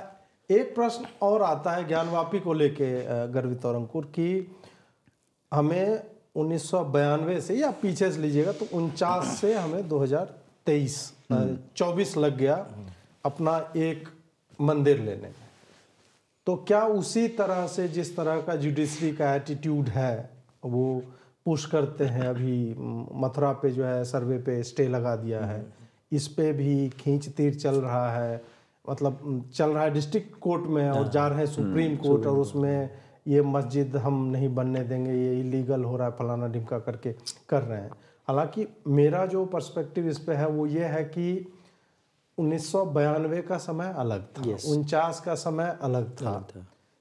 न इंटरनेट था, न पब्लिक आउटक्राई उस तरह की होती थी, ना हमें दिखता था कि फाउंटेन है कि क्या है, कुछ नहीं। वो कोई गया और देखा और उसके बाद माहौल बना। नहीं तो अभी भी मुझे लगता है कि सोशल मीडिया का समय नहीं होता, फोटोग्राफ्स आ भी जाती ना, वो साला कहीं पड़ी होती किसी अभिलेखागार में, ऐसे ही 40 साल बाद जैसे वो रिपोर्ट आई ना, कोई योगी टाइप का बनता मुख्यमंत्री का, तारी साला वहां पे तो ये है, तब जाके चलो आंदोलन करो। कितना समय लगता है कि इसमें मतलब जाएगा? देखिए इसमें ना 2-3 चीजें आपने जो शुरुआत करी उस पर मैं बोलना चाहता हूं। पहली बात तो जुडिशरी ऐसी होती नहीं, जुडिशरी को ऐसे अब बनाया गया क्योंकि हमारी सरकार उस तरीके की थी। नेहरू जी की जगह कोई और पीएम होता, पटेल ही होते, चलो पटेल ही होते, मेरे को बहुत ज्यादा उम्मीद नहीं थी वहां से भी, पर चलो पटेल ही होते तो भी जुडिशरी ऐसी नहीं होती। कोई आरएसएस का लीडर होता वहां पे तो और अलग तेवर होते जुडिशरी के। तो वो जैसी सरकार थी वैसी ही आपकी जुडिशरी बन गई। अब जुडिशरी को ये लगता है कि भाई हम तो ऐसे ही चलते आ रहे थे, हम तो वैसे भी माननीय हैं, अगर हमारे नाम के आगे साला माननीय नहीं लगाया तो हम तो वैसे फूफा बन जाते हैं। अब हम परमादरणीय है, परम आदरणीय है, अधम है। तो वहां पे वो माननीय वाली बात आ जाती है, वो वैसे फूफा मोड में रहते हैं, हर वक्त रूठे हुए ही हैं। तो यहाँ पे ये सबसे बड़ा कलेश रहा कि हमारी जो गवर्नमेंट थी वो खराब रही और वहां से जुडिशरी खराब हो गई, और वो उस मोड में ही चलते आ रहे हैं। वो अभी भी 1947 में है, वो उससे अलग किसी मोड में आई नहीं अभी भी। और 1949 सॉरी। तो जुडिशरी का ये पंगा है, और अभी जो ये बिल्स आ रहे हैं उसके आधार पे अगर कुछ हो जाए, जल्दी तीव्रता हो जाए इसमें, तो एक अलग बात है। अदरवाइज आप मान के चलो अगले 20 साल आप यहीं पे ही हैं। अच्छा, आपको 20 साल लग रहा है, आपको क्या लग रहा है? हम काठमांडू जा रहे थे, जो वहाँ का शिव मंदिर है उसको देखने के लिए, तो रास्ते में जितने भी स्थान थे हम सब जगह रुकते हुए गए। तो मैं गुरुकुल में था, हमारे गुरुजी हमारे साथ में थे, हाँ जा रहे थे वहाँ, तो गुरुजी हमारे साथ में थे। अब वही बात आ जाएगी कि आर्य समाज को मंदिर से क्या मतलब। तो हम अयोध्या जी गए, तो मेरा मतलब मैं और मेरे गुरुजी मतलब हमारे आंसू चल रहे थे, क्योंकि उस टाइम पर त्रिपाल भी फटी हुई थी। तो हम कहने लगे कि यार हिंदू क्या इसी लायक रह गया कि वहाँ पे इतनी फौज और एक पिंजरे में कम निकलना पड़ रहा है, इतने मोटे मोटे सरिये। तो हम उसके बाद में जब वहाँ गए मथुरा जी, तो वहाँ हमने देखा भाई तो मस्जिद यहाँ पे खड़ी हुई है, काशी जी वही स्थिति थी। तो जब हम आगे निकल गए और हम पहुंचे कपिल वस्तु नेपाल में, जब हमने एंट्री करी तो उन्होंने पूछा कि अंकुर तुम्हें क्या लगता है कि मतलब कब, उससे पहले हम गोरखपुर में हम रुके थे, तो महाराज जी उस टाइम पे थे मुख्यमंत्री, सॉरी सांसद सिर्फ, तो उनका दरबार लगा हुआ था, तो हम सब वहाँ मिले उनसे पहली बार। वहाँ से निकलने के बाद तुम्हें क्या लगता है अंकुर कि अगर योगी जी प्रधानमंत्री बनते हैं तो ये हो जाएगा? तो मैंने कहा कि गुरुजी मैं कुछ नहीं जानता, बस मुझे इतना पता है कि जब तक ये तीनों स्थान कम से कम अपने मूल स्थिति में नहीं आ जाते, मैं वापस नहीं आऊंगा, मैं नहीं देखने आऊंगा। अब प्रतिज्ञा है, तो तुम्हें लगता है अंकुर के ये हमारे जीते बन जाएगा? और ऐसा बोल को भावुक हो गए। तो मैंने कहा गुरुजी मैं आशावादी हूँ, मुझे लगता है। बोला हमारी पीढ़ियां खपगी, मेरे पिताजी मेरे दादाजी हम सबसे सुनते आ रहे कि ये औरंगजेब ने बनाया था, इस तरीके से कर दिया था, लेकिन यार हो नहीं पा रहा है। मतलब हम अपने लोगों में बहुत जोश फूंकते हैं, हम लोगों को कहते हैं कि शस्त्र और शास्त्र की परंपरा का अनुकरण करो। मेरे सारे गुरु ऐसे हैं कि वो शास्त्रार्थ में भी ऐसे और शस्त्र में भी ऐसे ही हैं। और 75 साल की उम्र है उनकी, आचार्य प्रद्युम्न जी महाराज की, पर आप देखोगे तो 50 किलो का पत्थर को वैसे यूँ झुला देते हैं, हाथों पे ही वो कई कई किलोमीटर चल पड़ते हैं। मुदगर जो है एक हाथ से घुमा देते हैं, तो वैसे।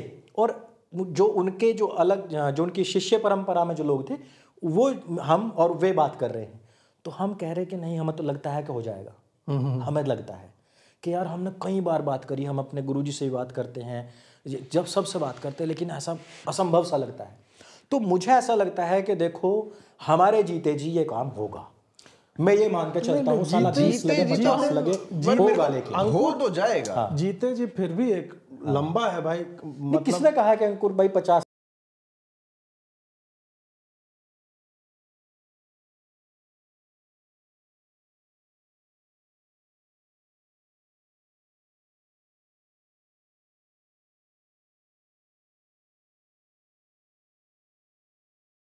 लेकिन पब्लिक प्रेशर इतना बनेगा, और 10 से भाजपा के पास दूसरा मुद्दा अब क्या है? 10 से 15 अजीत भाई 10 प्लेसेज से ऑफ 15 वर्शिप साल। Act, places of worship act पे ये लोग मुझे लगता है कि 6 या 18 एक्सटेंशन जो है सीख कर चुके हैं। केंद्र सरकार हमारी, जिसके प्रवक्ता जब मौका मिलता है टीवी पे जाके बोलते हैं कि आपने 1991 में बना दिया कि जो मंदिर है मंदिर रहेगा, जो मस्जिद है। साले तुम्हारी पार्टी जो है क्यों बार बार एक्सटेंशन ले रही है इस बात पे? सेंटर क्यों, मतलब उसको नोटिस पे नोटिस जाता है, बोलते हैं कि हमें अभी और समय चाहिए। तो ये मुझे लगता है कि ये उनका 2000 पोस्ट 2024 का एजेंडा है।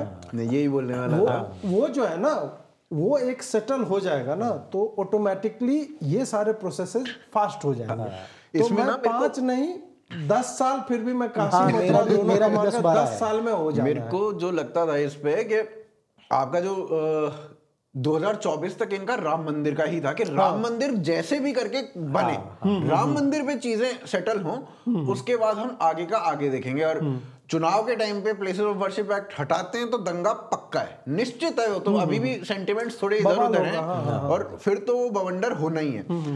अब मुझे क्या लगता है, मुझे ये लगता है कि 24 के बाद मोदी ने तो वैसे भी कह रखा है कि 75 एक एज है, तो मोदी जी अपना, और जो 24 जीतेंगे वो तो भयंकर जीतेंगे, एक इतने हाई पे रहेंगे, और 2 साल अपना जॉब करेंगे, जो भी 2 साल प्रधानमंत्री रहेंगे, और उन 2 सालों में बवंडर ये मचाएंगे कि ये भी कर दो, ये भी कर दो, ये भी कर दो, वो भी हटा दो, ऐसा कर दो, वैसा कर दो। और जितना बवंडर मचेगा मच जाएगा, जो भी होना होगा हो जाएगा।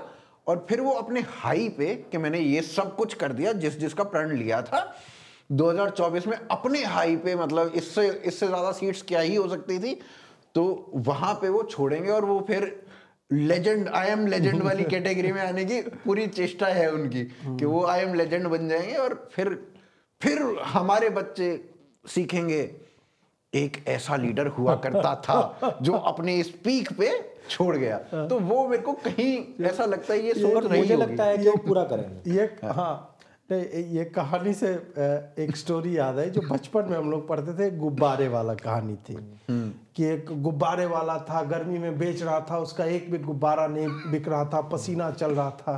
तभी एक व्यक्ति उसके पास आया और उसने पूछा ये गुब्बारे कितने का है, तो उसने बोला 10 पैसा। तो उन्होंने सारे गुब्बारे खरीद लीजिए, वो 5 रुपये उसे दे। जानते हो बच्चों वो महान आदमी कौन थे? वो थे हमारे भारत के प्रथम प्रधानमंत्री जवाहरलाल नेहरू। साला इस तरह के मतलब। और अब समझ में आता है पॉलिटिक्स ऑफ प्राइमरी एजुकेशन कि साला बा ब्लैक शीप जो बोला जाता है उसमें रेसिज्म है। ये जो सिखाया जाता है तुम्हें दिया जा रहा है कि कितना सहृदय आदमी था चाचा नेहरू, बच्चों के मतलब ये नेहरू करके। हाँ, तो वो एक पोएम हमें सिखाई थी बचपन में, मोटा पेट सड़क पे लेट, आई गाड़ी फट गया पेट, गाड़ी का नंबर 88, हाँ। गाड़ी पहुंची इंडिया के।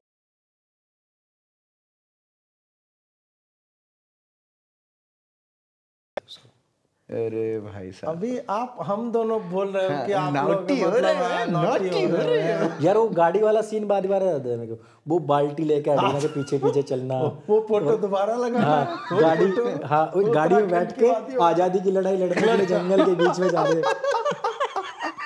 चाचा ने बहुत प्यारे थे, ऐसी बात। ये तो है, चाचा थे हमारे भाई। और मैं बोला हमारी राख पूरे देश के खेतों में। साला मतलब कितना चिरकुट आदमी हो सकता है कि अपने आप को उसने जीवन काल में महानतम मान लिया खुद कि मेरा राख तो ऐसा है कि भाई अब खेतों में चीटो उस राख को। भाई खुद ही जब भारत रत्न दे लिया तो और क्या चाहिए। अगर वो खुद को नहीं देता ना तो माननीय मोदी जी दे देते नेहरू को। समझे जो चल रहा है आजकल, 100वीं एनिवर्सरी है, दे दो इनको। तो नेहरू जी के भारत रत्न की कहानी बहुत अजीब है। एक बार नेहरू जी ने नेहरू जी को देखा, नेहरू जी ने नेहरू जी को देख के कहा, अरे नेहरू जी आपने तो बहुत तगड़ा काम कर दिया नेहरू जी। तो नेहरू जी ने नेहरू जी को कहा, अरे नेहरू जी आपको सही में लगता है मैंने बहुत तगड़ा काम कर दिया? तो नेहरू जी ने कहा, नहीं नहीं, इस काम के लिए आपको अवार्ड दिया जाएगा। फिर नेहरू जी ने नेहरू जी के पास नेहरू जी का पीए भेजा। तो नेहरू जी के पीए ने नेहरू जी से कहा कि नेहरू जी ने आपको अगले सप्ताह बुलाया है। अब नेहरू जी से मिलने अगले सप्ताह गए और वहां जाके देखा तो नेहरू जी ने पाया कि नेहरू जी के लिए नेहरू जी ने बहुत तगड़ा प्रबंध कर रखा था। अब नेहरू जी के पास गए और नेहरू जी ने नेहरू जी को देखते ही कहा, नेहरू जी भारत रत्न से कम कुछ नहीं, भारत रत्न दिया जाएगा। फिर नेहरू जी के पास पहुंचे हुए थे, उन्होंने नेहरू जी को भारत रत्न पहनाया।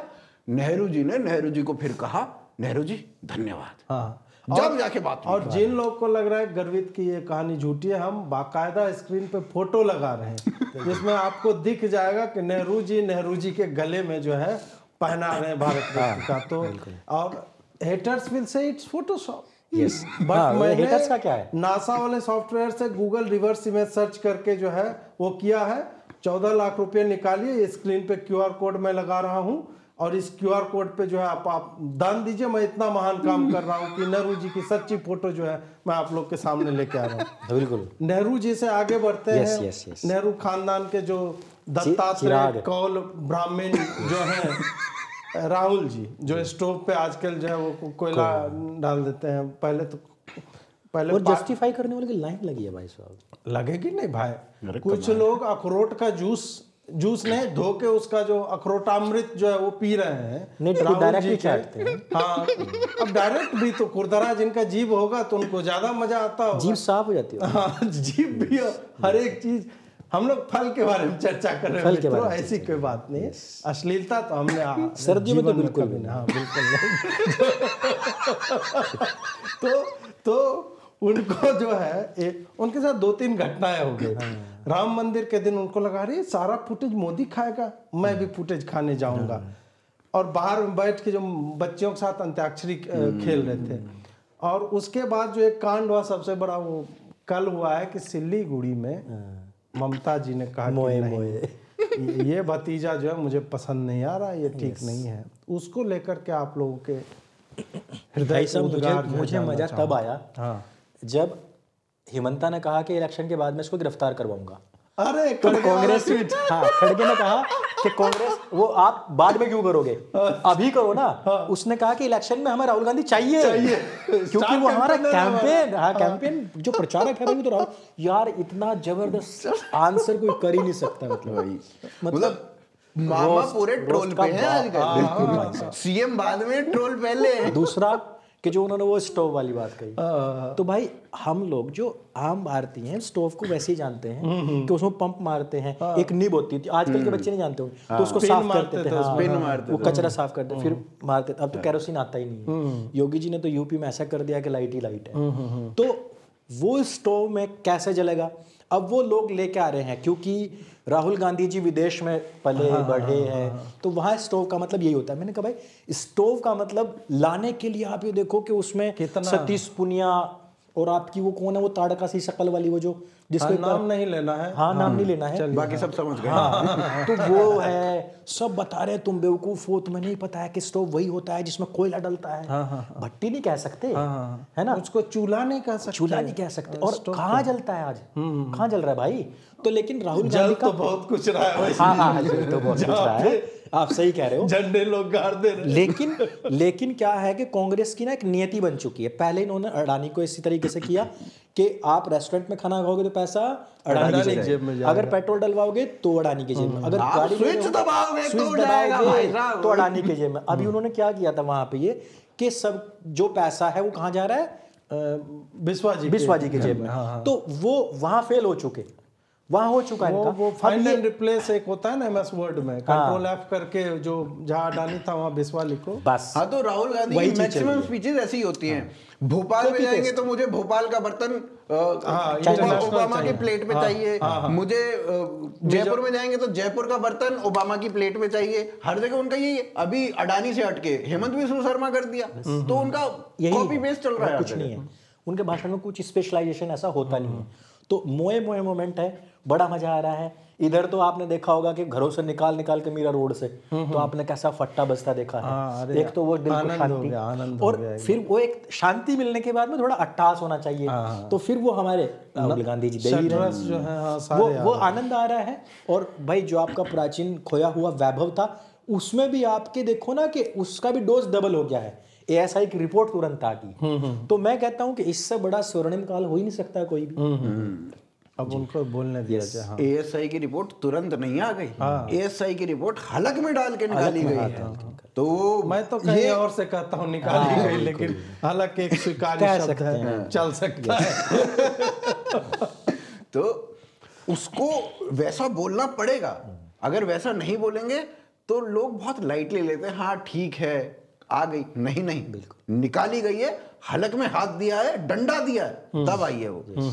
और इसके लिए हमें बहुत साधुवाद देना चाहिए विष्णु जैन जी का। बहुत जी, दोनों पिता पुत्र। अब राहुल की बात मैं इसलिए भी कर रहा था क्योंकि इंडी गठबंधन जो था, और जब बना था मैंने तभी बोल दिया था कि नवंबर आते आते इनका सब कुछ जो है वो इंडी का डॉट्स वॉट्स जो है सब वो स्पेस जो है बढ़ता चला जाएगा लेटर्स के बीच में। तो वही यहाँ पे हो रहा है। तो ममता जी ने तो हाथ खड़े कर दिए, डेरेक ओब्रायन ने बोल दिया कि सब अधीर के कारण हो रहा है, अधीर ने बोला वो साला फॉरेनर है इसलिए कुछ भी बोलता है इस टाइप से। तो आपका TMC खत्म है, वेस्ट बंगाल से खत्म है, पंजाब से वो चला गया, वाले ने पंजाब में बोल दिया है। इधर से नीतीश कुमार तो जिनके घर में पहली मीटिंग हुई है इंडिया गठबंधन, संयोजक बन रहा था, जिसने ये आइडिया लाया, उसने कहा कि हम तो है ही नहीं, हम तुम्हारे साथ ही नहीं, हम तो दूसरे के साथ मिल रहे हैं। उस पे एक फिर वही, अब पता नहीं मुझे बोल देंगे कि ये बैगन वाला इसको पैसा खिलाया है, लेकिन बैगन वाले मुझे पैसा दे देना, QR कोड पे फिर लगा रहा हूँ स्क्रीन पे, जो भी है तो पैसा दे देना।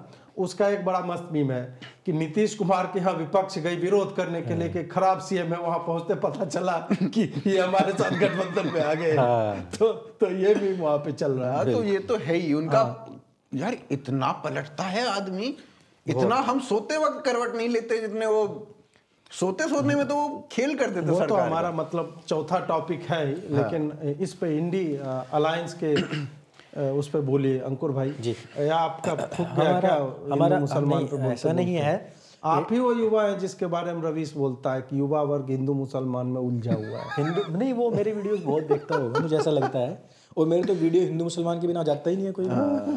तो देखिए, इंडी अलायंस में ये बात आपने बिल्कुल सही कही है कि नवंबर आते आते और अब मंदिर का मामला जो हो गया है, मुझे तो अब फिर से लग रहा है कि नीतीश कुमार फिर से कहीं ना फिसल जाए, फिर से ना कुछ कह दे कि अब ये भी छोड़ दो, अब कहीं और चलो नीतीश पे हम आगे चर्चा करेंगे, नीतीश पे आगे हम चर्चा कर लेंगे। लेकिन जो इंडी इंडिया गठबंधन की बात है तो वो तो उसमें तो गर्वित भाई ने और आपने कह ही दिया कि भाई वो समाप्त है। राहुल गांधी को हम अपनी तरफ से माइलेज नहीं दे सकते और स्टेट में जाने का इनका कोई मतलब भी नहीं बनता। पहली बात, वो कबीरदास ने कहा ना कि या तो किसी घर मांगने मत जाओ, मांगने गए तो मर गए और सामने वाले ने मना कर दिया तो उससे पहले मर गया।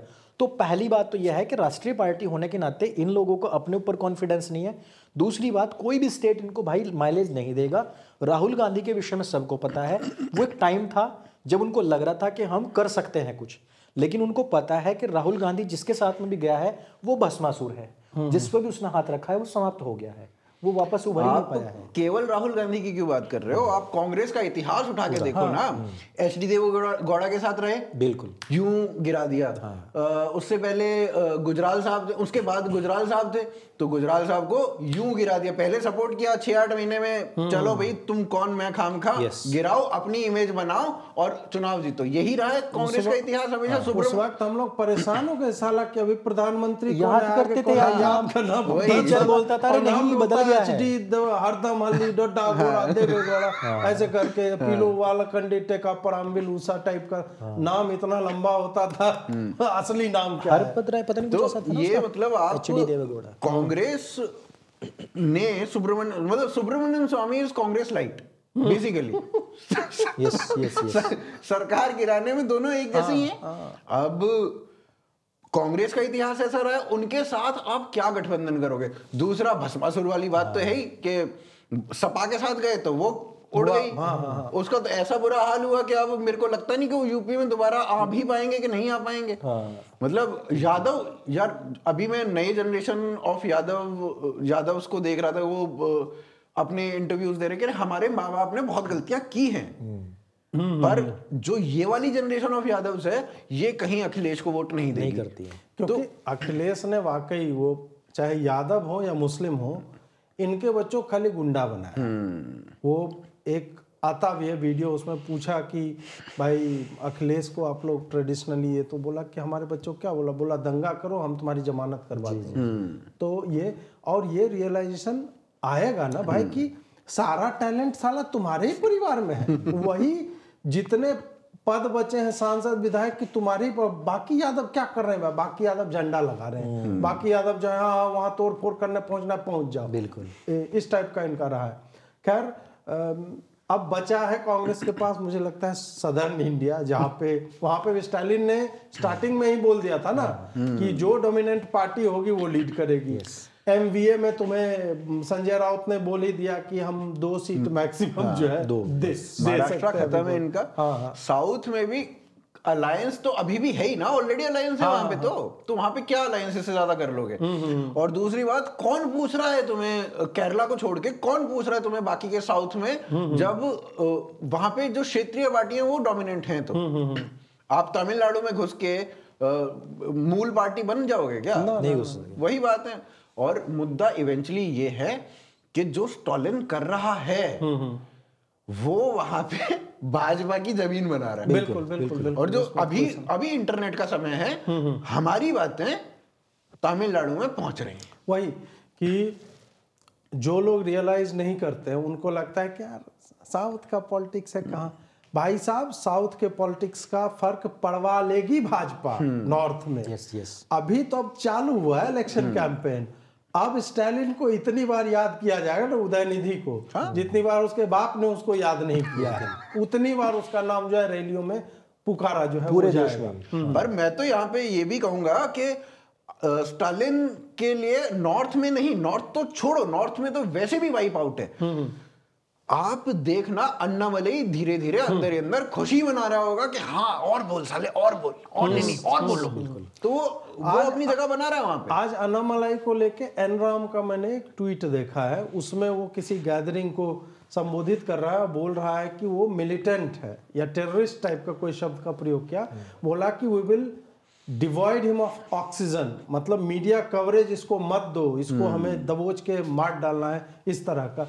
तो अगर वो इस स्तर की भाषा का प्रयोग कर रहा है एनराम, इसका मतलब है कि अन्नामलाई इस जमीन बना रहा है। Yes, yes. और मैं आपको सही बताऊं, भाजपा ने कोष खोल रखे हैं अन्नामलई के लिए, भाई साउथ में हमें एंट्री चाहिए और तुम हमारे वहां के सबसे बड़े लीडर बनोगे, कोष खुला हुआ है, जो यूज करना करिए। मेरे को जो लगता है, ये मेरा एनालिसिस है, मैं गलत हो सकता हूं, पर मेरे को यही लगता है।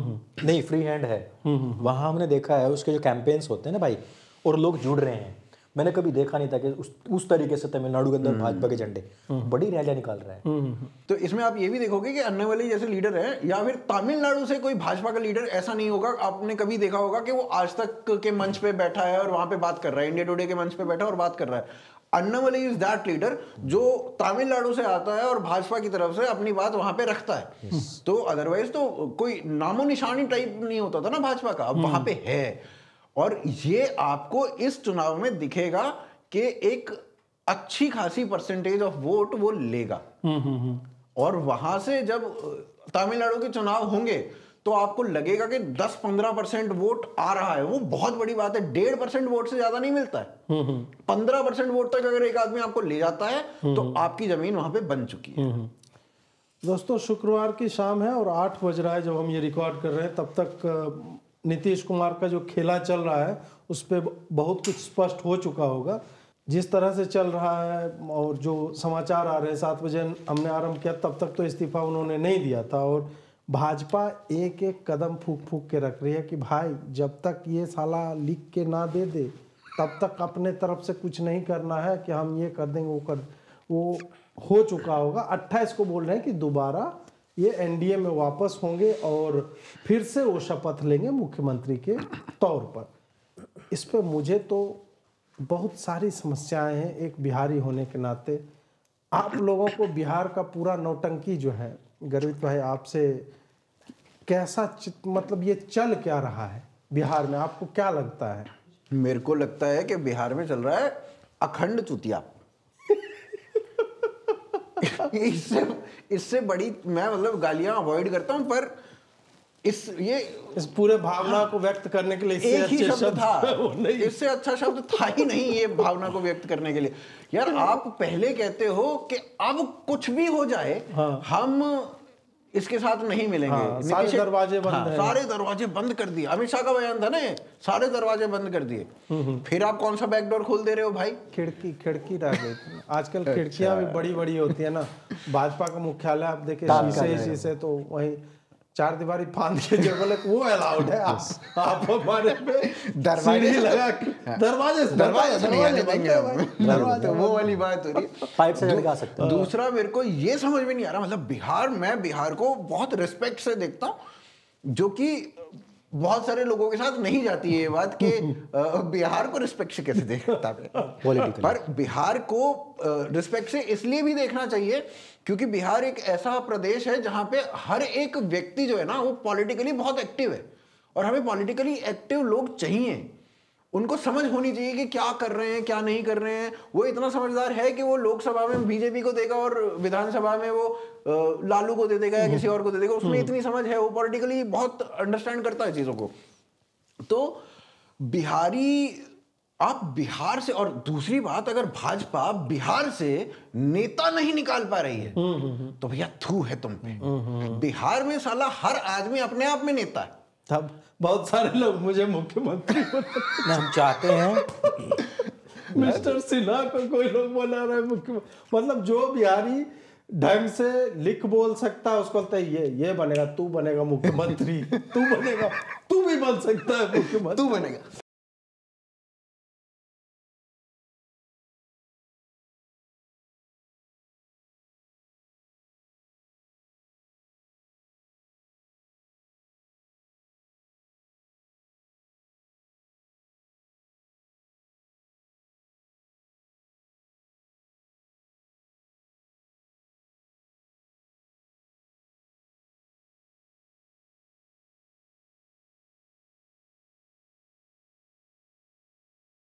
रिस्पेक्ट करता ढंग से, आप जाइए उसको नेता बनाइए। और चिराग पासवान ही ने एक गुरु प्रकाश पासवान भी है, वो प्रोफेसर है और मतलब दलित समाज से भी आते हैं, बहुत अच्छा बोलते भी हैं, उनके साथ भी हम पॉडकास्ट करेंगे आगे।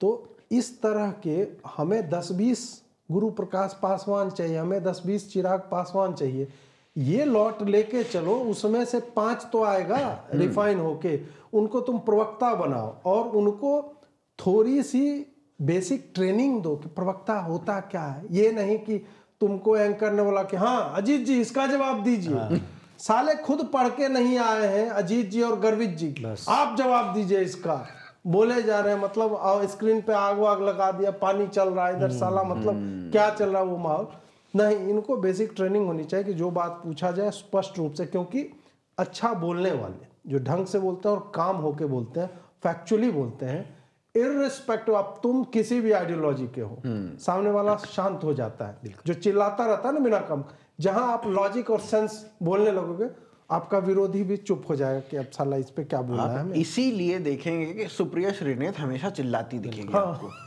और सुधांशु त्रिवेदी हमेशा काम मधुर भाव से आपको उत्तर देंगे।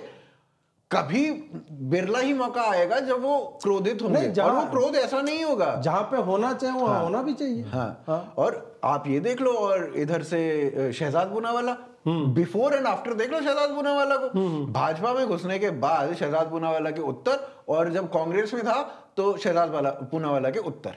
मुझे तो यही, मैं भाजपा वालों को बोल रहा हूँ कि 3-4 प्रवक्ताओं द्वारा आप वर्कशॉप्स ऑर्गेनाइज कीजिए अपने स्टेट यूनिट्स में, ताकि यंग लोग जो 35-40 के वो सीखें क्या बोलना है। मैं ये नहीं कह रहा हूँ कि सब लोग सुधांशु त्रिवेदी जो है वो बन जाएंगे, नहीं बन सकते, क्योंकि उन्होंने पढ़ा है उतना नहीं। आपको बेसिक टॉपिक क्या है, आपको जब पूछा जाए ना कि हाँ आज डिबेट में आ जाएंगे, तो ये नहीं कि आपका कच्चा जो है आपकी बीबी धुल रही है बोलिए हाँ मैं आ जाऊं, कोई दिक्कत नहीं, अलग बात है नंगे बैठे हुए साला। आप रिया रिवील्ड की तरह उसमें ना रिया कौन सी थी, रिया ही थी ना, समझ गए ना कौन किसकी बात कर रहा हूँ, कांग्रेस वाली।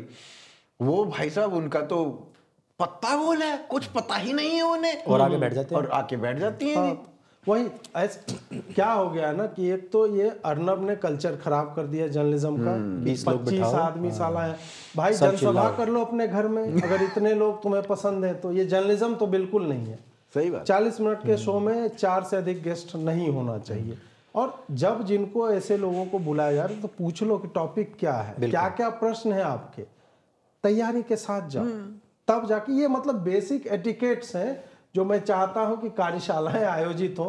फ्री की एडवाइस दे रहा हूं, अब लेना चाहे तो ले, मेरा देखते हैं ये लोग चैनल देखते हो, मुझे फोन आते हैं स्टेट यूनिट के सोशल मीडिया, अजीत जी आपने थोड़ा कड़ा लिख दिया हम लोग के बारे में, ऐसे मत लिखा कीजिए।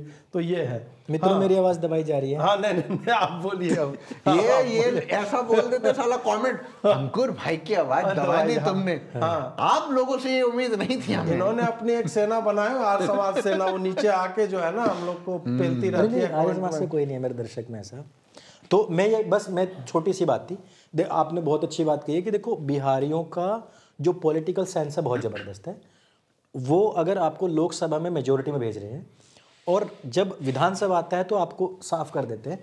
कारण क्या है कि उनको फेस दिख रहा है। जब लोकसभा में उनको मोदी दिख रहा है, वो आपको एक होता है ना एक तरफा प्यार करने वाली गर्लफ्रेंड, वो आपको इशारों में कह रही है कि आप जो है ना थोड़ा सा गर्लफ्रेंड एक तरफा लौंडे मैंने सुना था। नहीं आजकल अलग है भाई, आजकल तो लड़कियां इनकी रही होगी गई, लड़कियां हॉकी बजाती हैं भाई लड़के के लिए। जमाना बदल गया भाई, आप घर से बाहर निकलो। वो लड़कों वाली गैंग वार खत्म। मेरा विवाह हो चुका है, मैं घर से बाहर क्यों निकलूंगा। अच्छा भाभी जी ने सुन ले बस, तो मैं कह रहा हूं कि वो जो कहते हैं ना कि एक इशारा, वो कह रहे हैं बार बार यार फेस खड़ा करो, हम तुम्हें एक तरफा जिता देंगे। कहने का मतलब ये है कि वो बार बार इस बात को कह रहे हैं लेकिन वो फेस लेकर नहीं आ रहे हैं। और इतने साल हो चुके, आप एक मोदी का सरनेम लेकर के वहां खड़ा कर दिया आपने, एक डमी, वो काम नहीं कर सकता है। उस व्यक्ति को तो स्थानीय लोग नहीं जानते। हम उनसे पूछे कि मोदी, तो बोला नरेंद्र मोदी। बिहारी व्यक्ति यही कहता है आपको। तो ये वास्तविकता है, बिहार के लोगों में अपने राज्य को चलाने की सेंस और एक देश को चलाने की सेंस का डिफरेंस का पता है और वो उस तरीके से वोट करता है, वो इनके हाथ में है। हम किसी राजनीतिक पार्टी को देखो सलाह तो दे नहीं सकते, हम कोई राजनीतिक व्यक्ति नहीं है, लेकिन वो उनके ऊपर है कि वो किस तरीके से आने वाले समय में अपने नेतृत्व का वहां उभार करते हैं अथवा नहीं करते। घंटा हमें कोई फर्क नहीं पड़ता भाई। नहीं, घंटा बोल सकते हैं, घंटा अलाउड बोल दिया ऐसा नहीं कि आपके ऊपर जो है हम गैग आपको कर दिया जाएगा, नहीं नहीं। और देखो इसमें मेरे को एक चीज और लगती है कि अभी कितने नीतीश के कितने 16 MP हैं, 17 MP हैं, 16 MP हैं, 16 MP हैं। इनके साथ आ जाएगा मोदी के नाम पे 16 MP बचा जाएगा। एग्जैक्टली। फिर साला अपना विधानसभा में उधर चला जाएगा, वहां पे CM बन जाएगा। तुम्हारे को लात पड़नी ही पड़नी है, जब तक नीतीश कुमार रहेंगे तब तक ये होता रहेगा। मैं इस पे मतलब ये इतना अधिक कॉम्प्लेक्स बन गया है ना इशू, और वो उसका एक ही कारण है, सुशील मोदी। उसने बिहार भाजपा को बर्बाद कर दिया। मतलब ऐसा निकृष्ट आदमी, आप सोचिए, एक तो साला कम से कम टाइटल मोदी है तो आधा नहीं साला 10% गुण ले आओ नरेंद्र मोदी का। ये ऐसा निकृष्ट आदमी बिहार में जब वो उप मुख्यमंत्री था, नदी से बाढ़ नहीं आई थी, बारिश के कारण सीवेज जाम था इनका, जो 100 साल पुराना अंग्रेज बना के गया, वो पंपिंग नहीं हो, उसके कारण पटना में बाढ़ आ गई। हाफ पैंट में इसका मतलब सड़क पे है, उप मुख्यमंत्री तुम्हारे राज्य का खड़ा है, ये इसकी छवि है। ट्वीट करेगा, फोन करेगा, हाँ पत्रकार भाई एक ट्वीट किया मैंने, वो छपेगा अगले दिन दैनिक जागरण या किसी में, उसका स्क्रीनशॉट लेके फिर ट्वीट करता है कि मेरा कहा गया बात देखिए छप गया है। इस टाइप का आदमी है भाई, ये हमारा उप मुख्यमंत्री था। ये तो हमारा रवीश कुमार करता है, अखबार छापने में काम करता। नहीं, रवीश कुमार भी किसी दूसरे का अखबार में जो है छाप रहा है 3 दिन बाद। ये इतना निकृष्ट है, अपना ही कहा हुआ। मतलब ये पूरा साइकिल देखिए कितना सेंसलेस आदमी होगा। या इसका जो चूतिया काट रहा है सोशल मीडिया वाला, इसका कि सर आपका देखिए हमने छपवा दिया हमने। तो ये आदमी, आप सोचिए 14 वर्ष तुमने एक आदमी को मुख्यमंत्री बनाया जिसमें वो आदमी चुनाव दर चुनाव अपनी जमीन खोता जा रहा है, वोट शेयर घटता जा रहा है उसका। तुम कह रहे हो कि नहीं हम लोग तो मतलब, और भाजपा वाले साले मतलब इस बात को ऐसे मतलब बैज ऑफ ऑनर, हमें देखिए बड़ी पार्टी है लेकिन एक नाथ से चूतिया पार्टी हो साले, तुम बड़ी पार्टी है, ये चूतियापा है।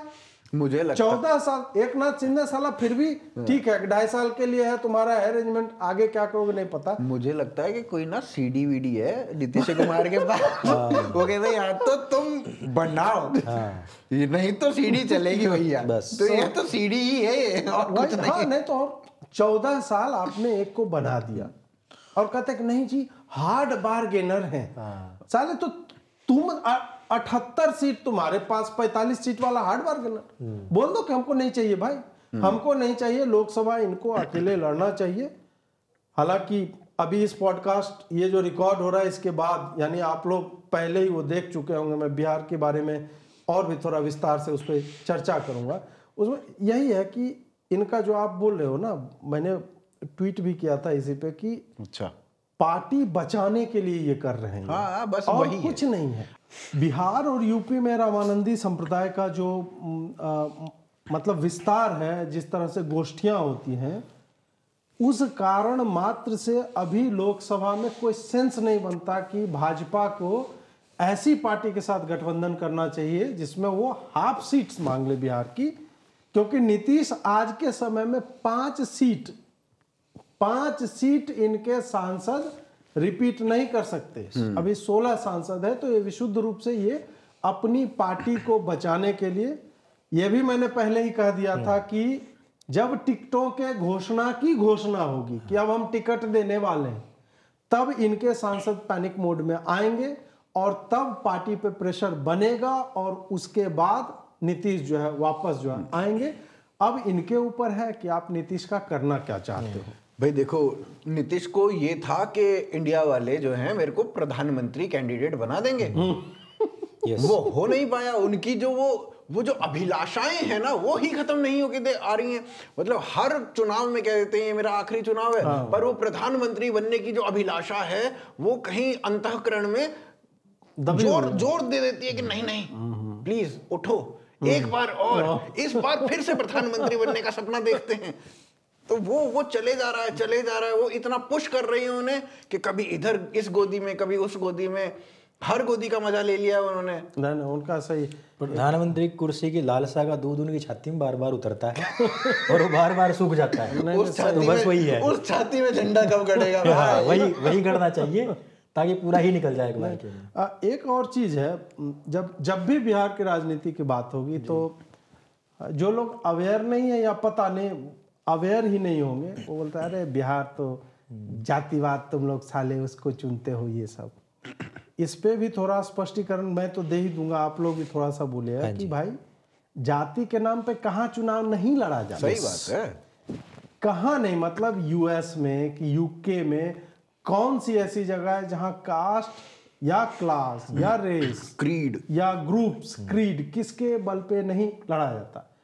बिहार में भी है। बिहार की समस्या ये है ना कि बिहार में विकल्पहीनता है। मतलब यही तीनों चिरकुट पार्टियां हैं। चिरकुट पार्टी में जानबूझ के कह रहा हूँ, उसमें भाजपा भी है।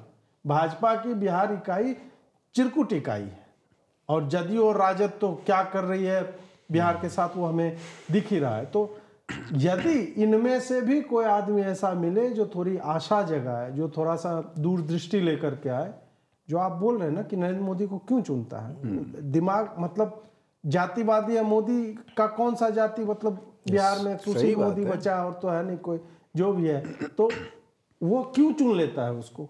क्योंकि नरेंद्र मोदी योजनाएं बताता है। नरेंद्र मोदी में उसको होप है कि ये NH बनाएगा हमारे यहाँ पे। आरफा खानम शेरवानी तो कहती है कि नरेंद्र मोदी एंटरटेनमेंट देता है,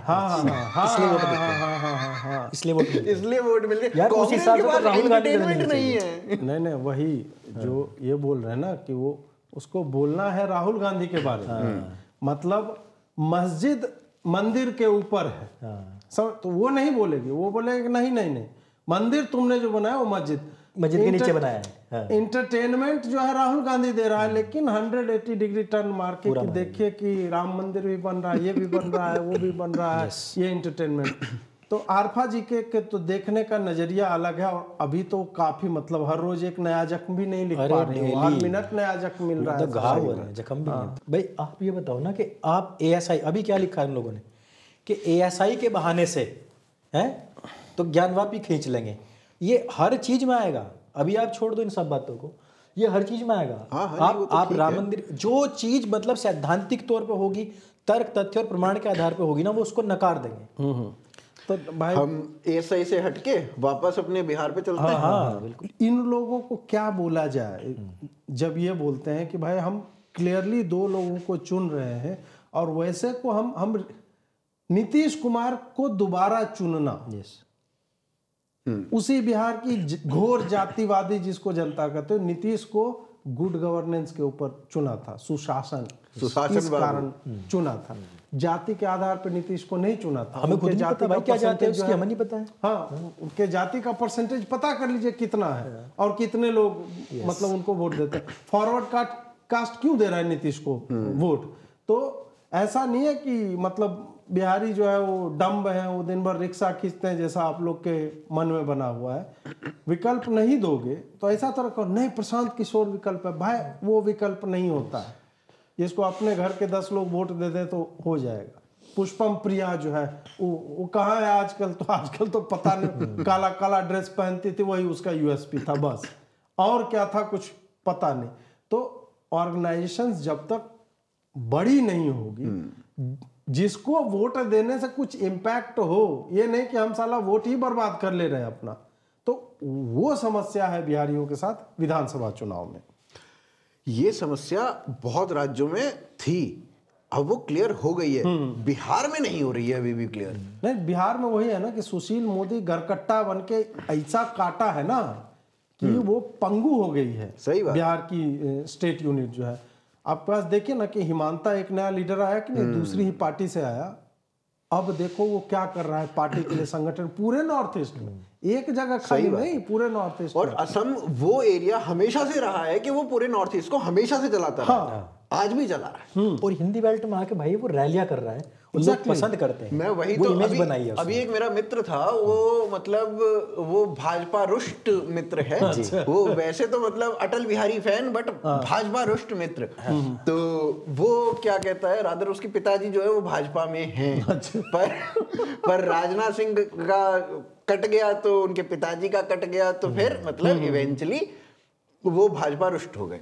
तो वो मोदी रुष्ट है हिसाब से, भाजपा रुष्ट नहीं है। वोट कांग्रेस को दे देगा क्योंकि मोदी है, वोट कांग्रेस को दे देगा क्योंकि मोदी है। तो वो उनका क्या बात क्या थी, मैं मुद्दा ही भूल गया, क्या प्रश्न क्या था? नहीं, बात यहाँ चल रही थी कि भाई जो लोग यहाँ मतलब बिहार की जो राजनीति, हिमांता बिस्वा को एक नया नेतृत्व, तो अभी उनसे बात चल रही मेरी। तो वो भाई साहब बोले कि हेमंत बिस्वा शर्मा जो है वो राष्ट्रीय लीडर हो गया है।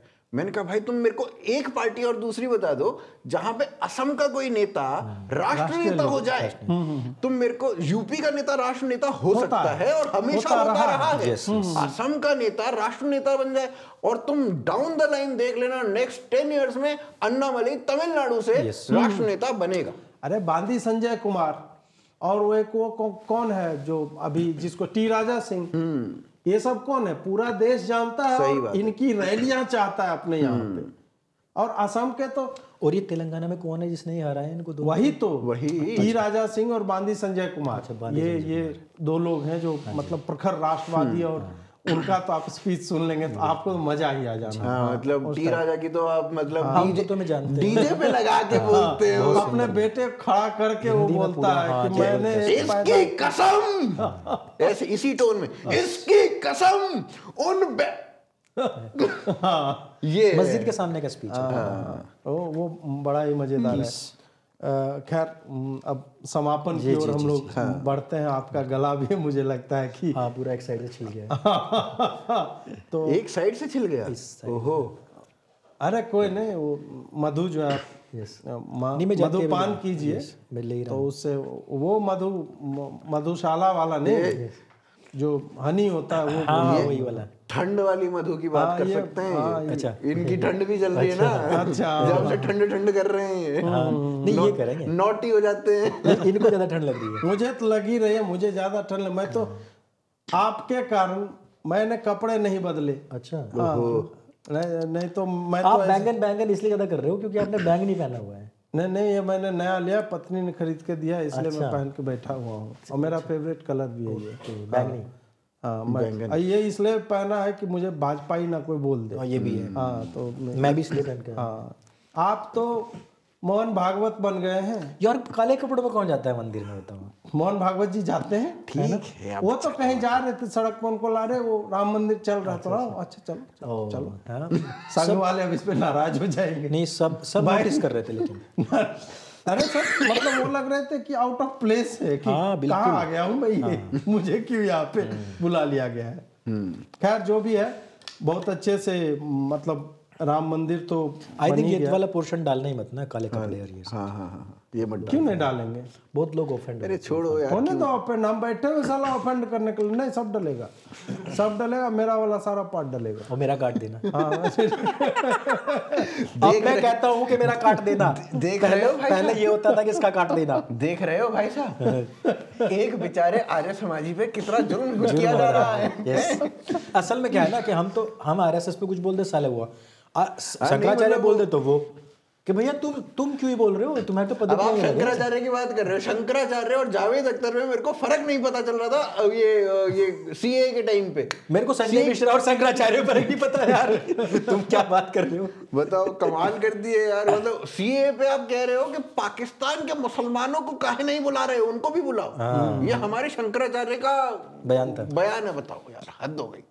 चलिए, अब बहुत ज्यादा व्यूअर्स हमसे जो है वो दूर भाग जाएंगे अगर हम लोग इसी ये इसलिए इस तरीके का काम नहीं करना चाहिए। काम तो करते इस तरीके का हमें नहीं बोलना चाहिए, काट देना। उन्हें भी नहीं बोलना चाहिए कमबख्त। लेकिन क्या होता है ना कि वो लोग ये चाहते हैं कि हमारे समापन कर ले, उसके बाद ये सब बात करेंगे। ठीक, अच्छा कर दो यार। तो इस तरह से इति श्री रेवा खंडे चौथी कड़ी समाप्तो जाता। ये जो हम चौथा भटके युवा का एपिसोड समाप्त कर रहे हैं यहाँ पे, और 5वां एपिसोड जो है गर्वित भाई के चैनल पे आएगा। तब तक के लिए आप लोगों से विदा लेते हैं। राम राम। दोनों के चैनलों के डिस्क्रिप्शन में लिंक पड़े हुए हैं। इनके जो भी चैनल है, एकेटी के पॉडकास्ट है, एकेटी के है, सत्य सनातन है, और आपका कोई चैनल है? नहीं, अभी दूसरा चल नहीं रहा। अच्छा ठीक है। इनकी पुस्तक भी आने वाली है, तो उसके लिए इन्होंने मुझे नोटों की एक गड्डियाँ दी हैं 1 रुपये की, तो वो जो है ले लेंगे और फिर इनका प्रचार जो है अगले बार भी किया जाएगा। मैं चाहूंगा कि आप लोग पढ़ो उसको, इसीलिए और फिर उसके ऊपर अलग से कुछ बोलो आप। आते के साथ ही इन्होंने प्रश्न किया, इसीलिए मैंने पहले ही बोल दिया इसके ऊपर तो ये पुस्तक लिख रहे हैं, आप बोलिए, इसीलिए बोला मैंने। धन्यवाद आपका बहुत हाँ, ज्यादा। तो इसी तरह हम लोग थोड़े ना है कि भाई मतलब और किसी तरह से आपकी सहायता ऐसे ही कर सकते हैं। तो बिल्कुल मैंने सोफे के पीछे ही गड्डी रखी हुई है ताकि दिखाई दे। तो और आप लोग ये पीछे मंदिर है, इसका रेप्लिका भी इनके साइट पे जो है वो उपलब्ध है। तो वो भी, इसके लिए मैंने पैसे नहीं लिए हैं। मतलब विज्ञापनों के लिए मुझे पैसे नहीं मिल रहे हैं। आप लोग देख लीजिए भाई, बिजनेस लोग कर रहे हैं। और आप लोग यदि और माध्यमों से हमें सशक्त बनाना चाहते हैं, सहायता करना चाहते हैं, QR कोड है, नंबर्स हैं आपके स्क्रीन पे। जुड़ने के लिए बहुत बहुत आभार हम तीनों की तरफ से। नमस्कार। नमस्कार, जय श्री राम। बहुत सुंदर गया भाई, मतलब मजा आ गया भाई।